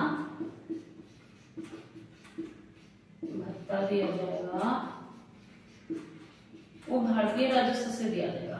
ठीक है, हमारे ही देश में आके कोई हमसे राजस्व ले रहा है, समझ रहे हो आप? कितने दर्द वाली बात है। मुझे तो बहुत बुरा लगता है। एक मूवी देखी थी यार मैंने, याद नहीं, बहुत ही गंदी थी, गंदी मतलब अंग्रेजों पर ही थी, नाम ना याद है, बहुत बहुत बदतमीजी करी थी मैंने लोगों के साथ, नाम इस टाइम मुझे एकदम से याद नहीं आ रहा। कितना देश हमारा खोखला चेक करके चले गए हैं। वही क्या कर सकते हैं, पास्ट में जाके चीजों को ठीक नहीं कर सकते ना। लिख लो सब लोग, रिवीजन की जरूरत नहीं पड़ेगी, वो फुल्ली मेन मकसद मेरा यही है कि आपके ऐसे ही रिवीजन हो जाए पढ़ते पढ़ते। अभी हमने कौन सा चैप्टर पढ़ा था? 1793 का चैप्टर पढ़ा था ना। अब पढ़ेंगे 1813 का। 1793 का चैप्टर पढ़ा था ना, अब पढ़ेंगे 1813 का चैप्टर। 1813 का चैप्टर। अब ये क्यों आया होगा चैप्टर? क्योंकि 1793 वाले चैप्टर में कुछ चेंज किया गया होगा, इसलिए 1813 का चैप्टर आया है ना। कुछ संशोधन किए गए होंगे, कुछ चीजें ऐड की गई होंगी, कुछ चीजें रिमूव की गई होंगी, इसलिए आपका आ गया 1813 का चैप्टर 1700। इसमें भी कुछ चीजें नहीं, क्या हुआ? इस कानून ने भारत में कंपनी के व्यापार एकाधिकार को समाप्त कर दिया। ने क्या किया? कानून ने भारत पर इसका एक अधिकार था व्यापार पर, भारत पर कंपनी का एक अधिकार था ना।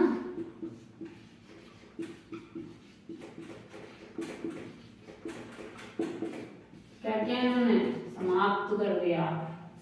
ठीक है, ये तो बहुत अच्छा किया इन्होंने, एक अधिकार को समाप्त कर, सब लोग मिल गए, यानी भारतीय व्यापार को सभी ब्रिटिश व्यापारियों के लिए खोल दिया गया। देखा क्या कानून?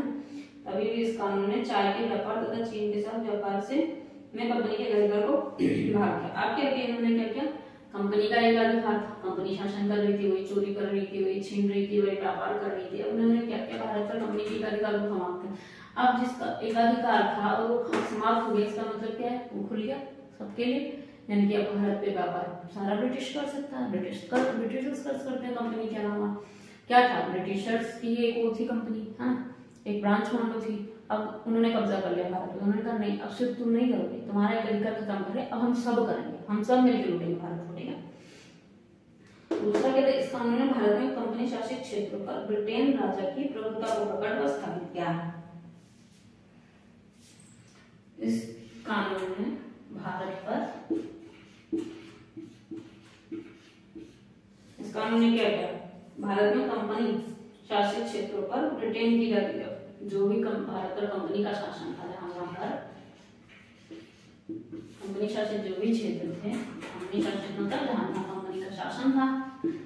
देखो, जिसको बेस क्लियर करना है वो इसी स्पीड पे वीडियो को देखेगा, जिसको मतलब बस पढ़ना है रिवीजन के लिए या फिर समझने के लिए, वो स्पीड को बढ़ा के भी देख सकता है यूट्यूब पर, है ना। जैसे जनरली मैं तो स्पीड बढ़ा के देखती हूँ वीडियो, मेरे को इतनी आदत हो गई स्पीड बढ़ा के देखने की, जब मैं नॉर्मल देखती हूँ तो मुझे लगता है कि कैसे बोल रही है, बहुत ज्यादा स्लो बोल रही है, ऐसा लगता है। ठीक है, तो जो बेस क्लियर करेंगे वो तो ऐसे ही पढ़ेंगे, पर जिनको वैसे पढ़ना है वो उसकी स्पीड को बढ़ा कर पढ़ें। ठीक है, भारत पर कंपनी शासित क्षेत्र, बट ये गारंटी है कि इसको पढ़ने के बाद आपको रिवीजन करने की जरूरत नहीं पड़ेगी, कहीं से नोट उठाने की जरूरत नहीं पड़ेगी, कहीं और कोई किताब देखने की जरूरत नहीं पड़ेगी। अगर एन लक्ष्मीकांत है और आपने यहाँ पढ़ी है तो आपको कहीं और से कुछ पढ़ने की जरूरत नहीं पड़ेगी, इस बात की गारंटी है। इस कानून ने भारत में कंपनी शासित क्षेत्र पर ब्रिटेन के राजा की प्रभुत्व को पकड़ कर दिया। यहाँ कंपनी शासित जो क्षेत्र है, यहाँ पे आप क्या कर दिया? यहाँ पे ब्रिटेन के जो भी थे ना राजा, इन्होंने दिखा दिया कि भैया अब ब्रिटेन के राजा का प्रभुत्व है यहाँ पे। ठीक है, ठीक है, ब्रिटेन के राजा का प्रभुत्व दिखा दिया, प्रकट कर दिया। तीसरा क्या है? इस कानून ने ईसाई मिशनरियों को भारत आकर लोगों के प्रभुत्व करने की अनुमति प्रदान कर दी। अब क्या किया यहाँ पे? तीसरा ये हुआ, ईसाई मिशनरी जो थे इनका शिक्षा से भी आएगा, आगे देखना। ईसाई मिशनरियों का जो भी योगदान है ना शिक्षा को देखना भी, आगे पढ़ेंगे इसके बारे में। ईसाई मिशनरियों है, मिशनरी, ठीक है, उनको यहाँ पे परमिशन दे दी गई, इजाजत दे दिया गया या फिर अधिकार दे दिया गया आकर लोगों को प्रबुद्ध करने की, ठीक है, उनको बताने की, समझाने की, पढ़ाने की, लिखाने की, इस बात का उन्हें एशियन मिशनरियों को अधिकार दे दिए गए हैं। इसलिए भारतीय लोगों को ये सब करने के लिए। चौथा, इस कानून ने भारत के ब्रिटिश इलाकों में बाशिंदों के बीच पश्चिमी शिक्षा के प्रचार प्रसार की व्यवस्था के लिए, शिक्षा का बोला था ना आने के लिए, देखना पश्चिमी शिक्षा का प्रसारण होगा, मिशनरियों का योगदान रहेगा शिक्षा में, पश्चिमी शिक्षा के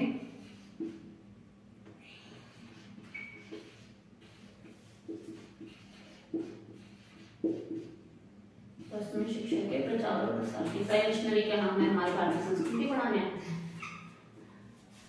प्रसार और प्रचार है, प्रचार प्रसार होता है, प्रसार प्रचार लिखने में दिक्कत, तुम प्रचार प्रसार लिखना, पश्चिमी शिक्षा के प्रसार प्रचार के लिए, ठीक है। उन्होंने व्यवस्था कर दी थी कि आओ भैया हम ऐसे अरेंजमेंट कर रहे हैं, आओ तुम इनको पढ़ाओ, पश्चिमी शिक्षा पढ़ाओ, ठीक। ईसाई मिशनरियों को पढ़ा शिक्षा प्रसार, इनकी शिक्षा में काफी योगदान है, आगे बढ़ेंगे थोड़ा सा। इस कानून ने भारत की स्थानीय सरकारों को व्यक्तियों पर कर लगाने के लिए अधिकृत किया।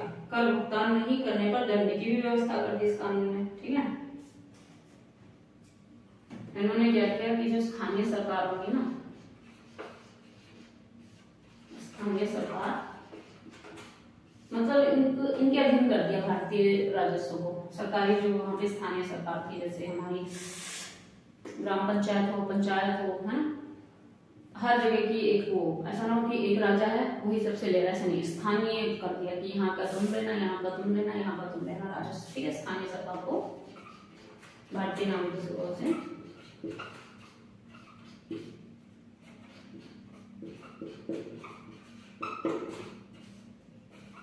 भारतीय नागरिक से कर व्यवस्था का इन्होंने कर दे कि आपसे कोई नहीं लेना, और अगर कोई कर नहीं दे पा रहा है भारतीय, लिख दूंगा स्थानीय सरकार को भारतीय नागरिकों से राजस्व, ठीक है,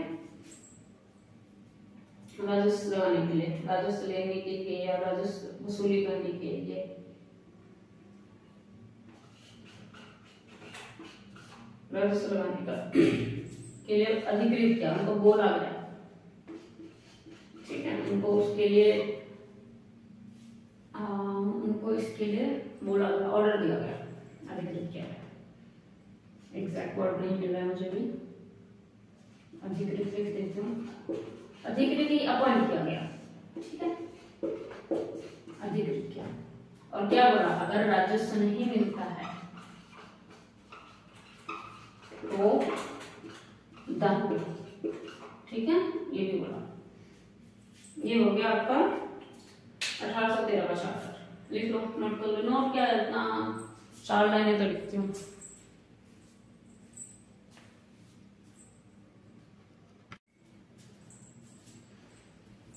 चलो let's start the charter of 1833, ठीक है, 1833 का चार्टर। 2 चार्टर और बचे हैं, उसके बाद हमारा कंपनी का सेशन हमारे देश से खत्म, है ना, देश से खत्म होने में बहुत टाइम लग गया था,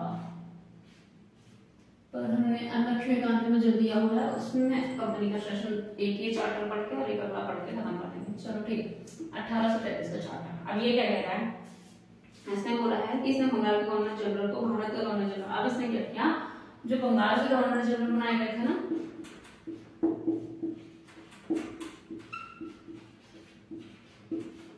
पढ़ा था, याद है, बंगाल का गवर्नर जनरल, पहले बंगाल का गवर्नर होता करता था, फिर बंगाल का गवर्नर जनरल बनाया गया। अब सुनो, इन्होंने अब बंगाल के गवर्नर जनरल को, बंगाल के गवर्नर जनरल नहीं, अब ये भारत के गवर्नर जनरल बन गए हैं, को भारत का गवर्नर जनरल बना दिया गया, ठीक है। किसने बना दिया, 1813 का 33 का चौथा चार्टर एक्ट आया था, इसने बना दिया, ठीक है, जिसमें सभी नागरिक और सैन्य शक्तियां नहीं थी, ठीक है। इस प्रकार इस व्यक्ति ने पहली बार एक ऐसी सरकार का निर्माण किया जिसका ब्रिटिश कब्जे वाले संपूर्ण भारतीय क्षेत्र पर नियंत्रण हो। लिखना है किसी को ये सब कुछ, मेरे ख्याल में ऐसे ही समझ जाएंगे। हाँ ठीक है, कि इसने बंगाल के गवर्नर जनरल को भारत का गवर्नर जनरल बना दिया, जिसमें सभी नागरिक और सारी शक्तियां नहीं थी। जिसमें क्या सभी नागरिक और सारी शक्तियां नहीं थी। ये जो बंगाल का गवर्नर था ना, गवर्नर था, इसी के पास भारत में जितने भी लोग थे उनकी सारी शक्तियां, मतलब उनको हैंडल करने का, उनके साथ क्या करना है क्या नहीं करना है, ये सारी शक्तियां अब किसी बंदे के पास थी। किसके? बंगाल के गवर्नर जनरल के पास, जो कि अब किसका है? भारत का गवर्नर जनरल भी बन गया है। ठीक है, अब लॉर्ड विलियम बेंटिंक भारत के प्रथम गवर्नर जनरल बने। अभी तक हम किसके बारे में पढ़ रहे थे कि बंगाल का गवर्नर जनरल कौन बना, पहला कौन बना, वो जो पहला कौन था? Warren Hastings. ठीक है, अब हम पढ़ेंगे कि बंगाल के तो भारत का प्रथम गवर्नर जनरल बनना। ठीक है, या फिर फैक्शन नॉलेज भी बन सकती है चीजें, मेंस में लिखने का तो काम आएंगी साथ में आपकी ये फैक्शन नॉलेज भी बनेगी। भारत का प्रथम गवर्नर जनरल, यूपीएससी कहीं से भी क्वेश्चन कर सकता है। ये मैं सोचना है कि इजी था, तो सबको आता होगा, फिर भी हो सकता है यूपीएससी। हाँ, प्रथम गवर्नर जनरल कौन बना? नाम बताया था ना, लिखो कॉपी में, लिखो अपने अपना सब लोग। लिख लिया? किसने लिखा?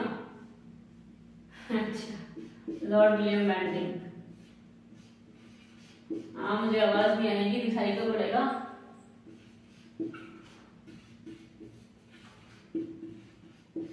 तो तुम्हारी आवाज जाएगी यूट्यूब पे। लॉर्ड विलियम बेंटिंक, ठीक है, प्रथम गवर्नर जनरल थे। ठीक है, ये हो गया पहले। दूसरी इसकी विशेष बात क्या थी इस अधिनियम की? इसने मद्रास और बम्बई के गवर्नरों को विधायिका संबंधी शक्ति से वंचित कर दिया। ठीक है ना, बम्बई और मद्रास विधायिका संबंधी जो भी थी ना शक्तियां, विधायिका संबंधी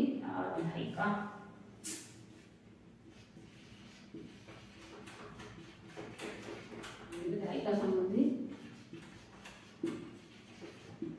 शक्तियों से वंचित कर दिया।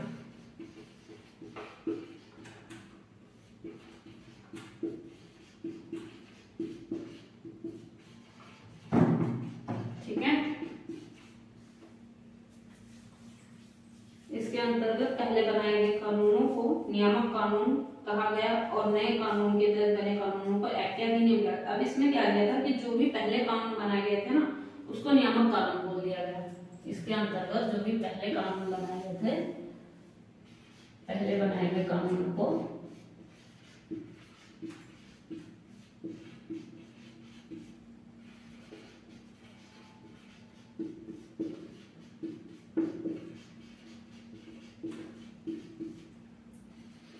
नियामक कानून कहा गया। ठीक है, और जो बाद में बने, बाद में कानून बने इसमें उन्हें क्या कहा गया? एक्ट कहा गया। जैसे हमारा एक्ट है ना, इनकम टैक्स एक्ट 1961। हाँ, इनकम टैक्स एक्ट क्या है? 1961। इजी क्वेश्चन मिल गया आपको। ठीक है, ये तो ऐसे ही लिख लोगे आप, यहाँ हटना पड़ेगा मुझे लिखवाने के लिए।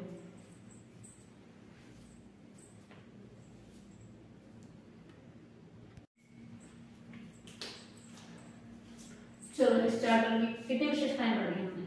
आई थिंक चौथी पढ़ी होगी हमने। क्या हटाया हमने डिस्प्ले से? कितने लिखी थी आपने? अब इसमें क्या किया गया था कि जो ब्रिटिश थी ना, जो कंपनी थी यहाँ पे, उसका क्या था? एकाधिकार था, है ना। ईस्ट इंडिया कंपनी के एक व्यापारिक निकाय के रूप में एकाधिकार था ना, तो उसको हटा दिया गया। ठीक है, ब्रिटिश के एक एकाधिकार निकाय के रूप में जो की जाने वाली गतिविधियां थी ना, उनको सबको समाप्त कर दिया गया था। ठीक है, लिखने की जरूरत है? बोल दूं? लिखूं नोट में या समझा दूं ऐसे? ईस्ट इंडिया कंपनी की एक व्यापारिक रूप में निकाय के रूप में की जाने वाली गतिविधियों को समाप्त कर दिया गया। ठीक है, इसका क्या मतलब है? ईस्ट इंडिया कंपनी की एक व्यापारिक निकाय के रूप में की जाने वाली गतिविधियों को समाप्त किया गया। कि जो एक ईस्ट इंडिया कंपनी की छवि थी, पहचान थी व्यापारिक निकाय के रूप में, उसको अब समाप्त किया गया। अब उनकी छवि कैसी बना दी गई, प्रशासनिक वाली थी कि अब ये व्यापारी नहीं रहे, अब ये खत्म, व्यापार व्यापार सब मेरा है, सब पर मेरा कब्जा है, मैं राजा हूँ यहाँ का, ठीक है। तो व्यापारिक निकाय वाली छवि को खत्म करके प्रशासनिक वाली छवि आ गई है ना, कि अब व्यापार नहीं, अब हम तुम्हारे घर में मेहमान नहीं, अब ये घर हमारा है, वैसा वाला मान, ठीक है। फिर नेक्स्ट क्या है आपका चार्टर एक्ट 1833। अब एक सबसे अच्छी बात हुई थी, चार्टर एक्ट 1833 में ना सिविल सेवकों के चयन के लिए खुली प्रतियोगिता का आयोजन शुरू करने का प्रावधान किया, सिविल सेवकों के लिए, यानी कि आप लोगों के लिए। You are guys preparing for civil services ना, सिविल सर यहाँ हिंदी सर्विसेज, सिविल सर्विसेज के लिए खुली प्रतियोगिता। आपको पता है पहले आप जो एग्जाम्स देते थे ब्रिटिशर्स सिविल सर्विसेज के लिए, इसके लिए क्या चीजें होती थी, क्या कंडीशंस होती थी, और पहला सिविल सेवक भारतीय कौन बना, के लिए खुली प्रतियोगिता। पता है वाली चीजें पहले ये जो बोला है ना कि सिविल सर्विसेज के लिए खुली प्रतियोगिता, इसका मतलब पहले कैसी प्रतियोगिता थी, कुछ तो अलग था, कुछ तो गड़बड़ था। खुली प्रतियोगिता हुई तो इसमें ये है कि हर कोई पार्टिसिपेट कर सकता है जो एलिजिबल हो, जो भी एलिजिबिलिटी निर्धारित की गई हो। और इसका मतलब पहले इसमें कुछ बेकार कंडीशंस थी, है ना, तभी तो ऐसा था। पता करके बताओ जरा, वरना फिर मैं ही पढ़ाऊंगी आगे। चलो नेक्स्ट पढ़ते हैं तब तक चार्टर।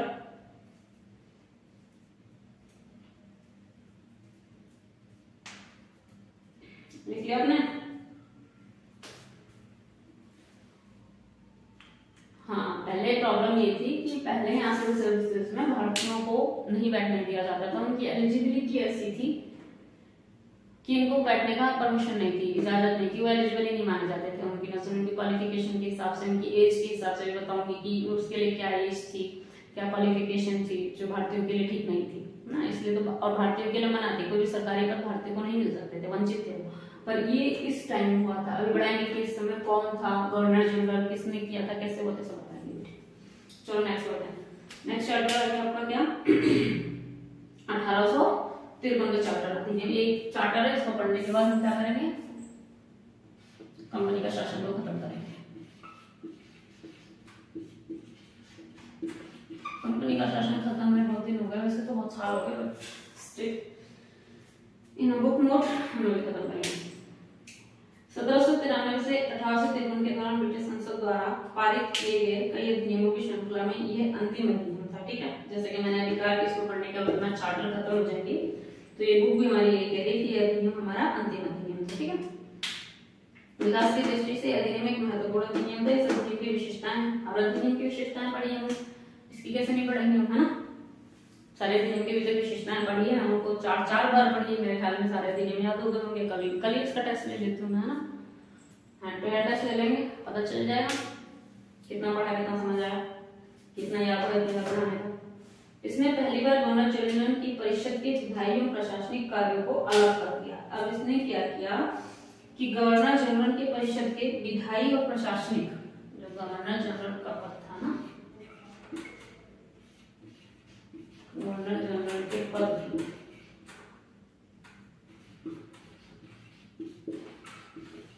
विधायी, इतना तो आपको दिख ही जाता होगा ना, नहीं? विधायी और प्रशासनिक कार्यों को क्या कर दिया, अलग कर दिया।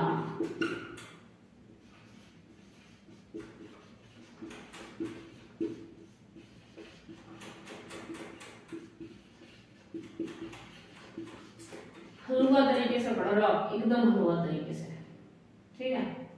ऐसे मोमोज वाली रिवीजन हो रही है आज के जमाने के टाइप की, बिल्कुल आपको मोमोज रिवीजन चाहिए ना, पढ़ो अंदर जाए सीधे।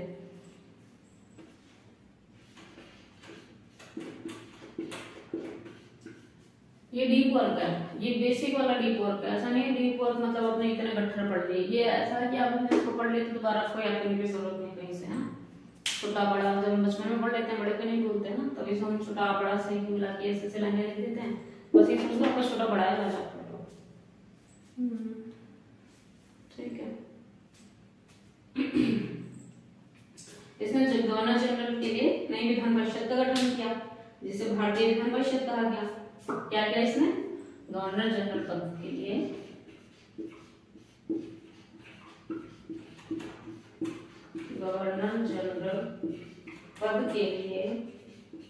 नई विधान परिषद का भी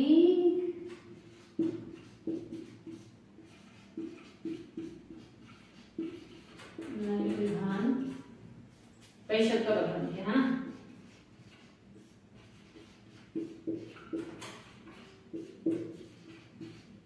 जिसे क्या कहा गया? जिसे भारतीय विधान परिषद कहा गया।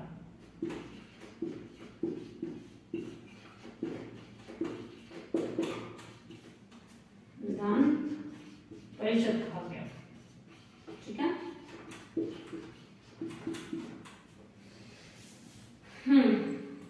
विधायिका को पहली बार सरकार के विशेष कार्य के रूप में जाना गया। अब क्या हुआ था? पहली बार विधायिका को,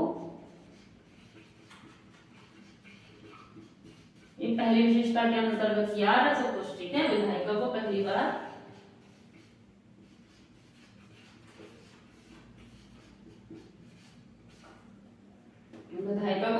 क्या किया गया? आपको सरकार के विशेष कार्य के रूप में जाना गया ना। बोला करो।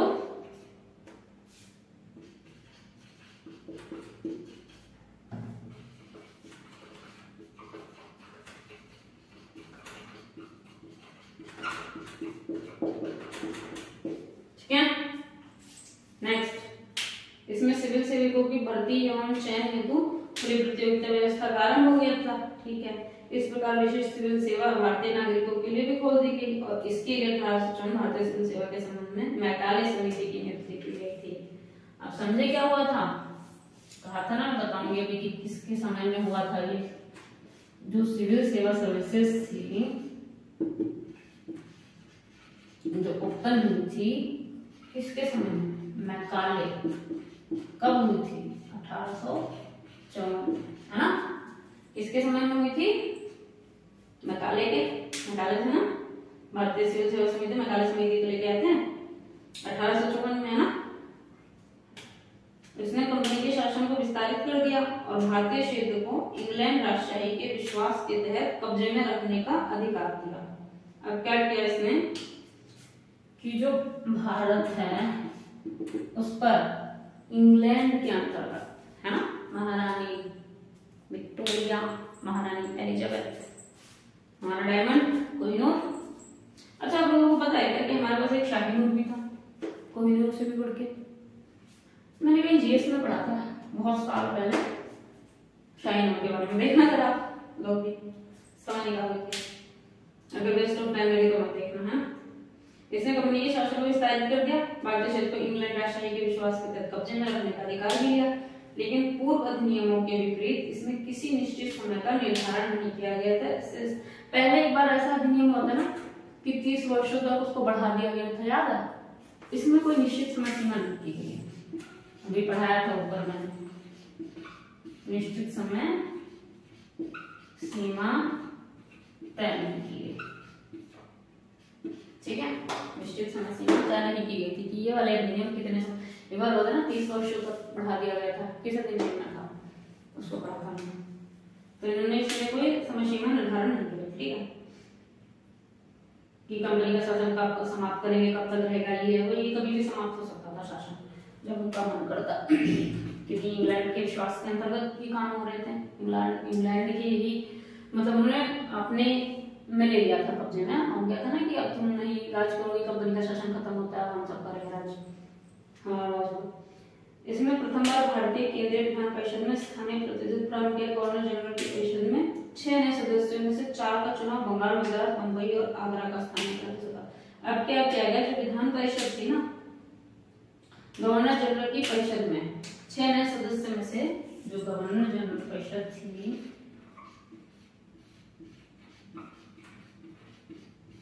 परिषद में 6 नए सदस्य, ठीक, 6 नए सदस्य, जिनमें 4 सदस्य कहाँ से थे? बंगाल, मद्रास, मुंबई और आगरा। बंगाल, मद्रास, बंबई और आगरा। ठीक है, आई बात समझ में? क्या थे?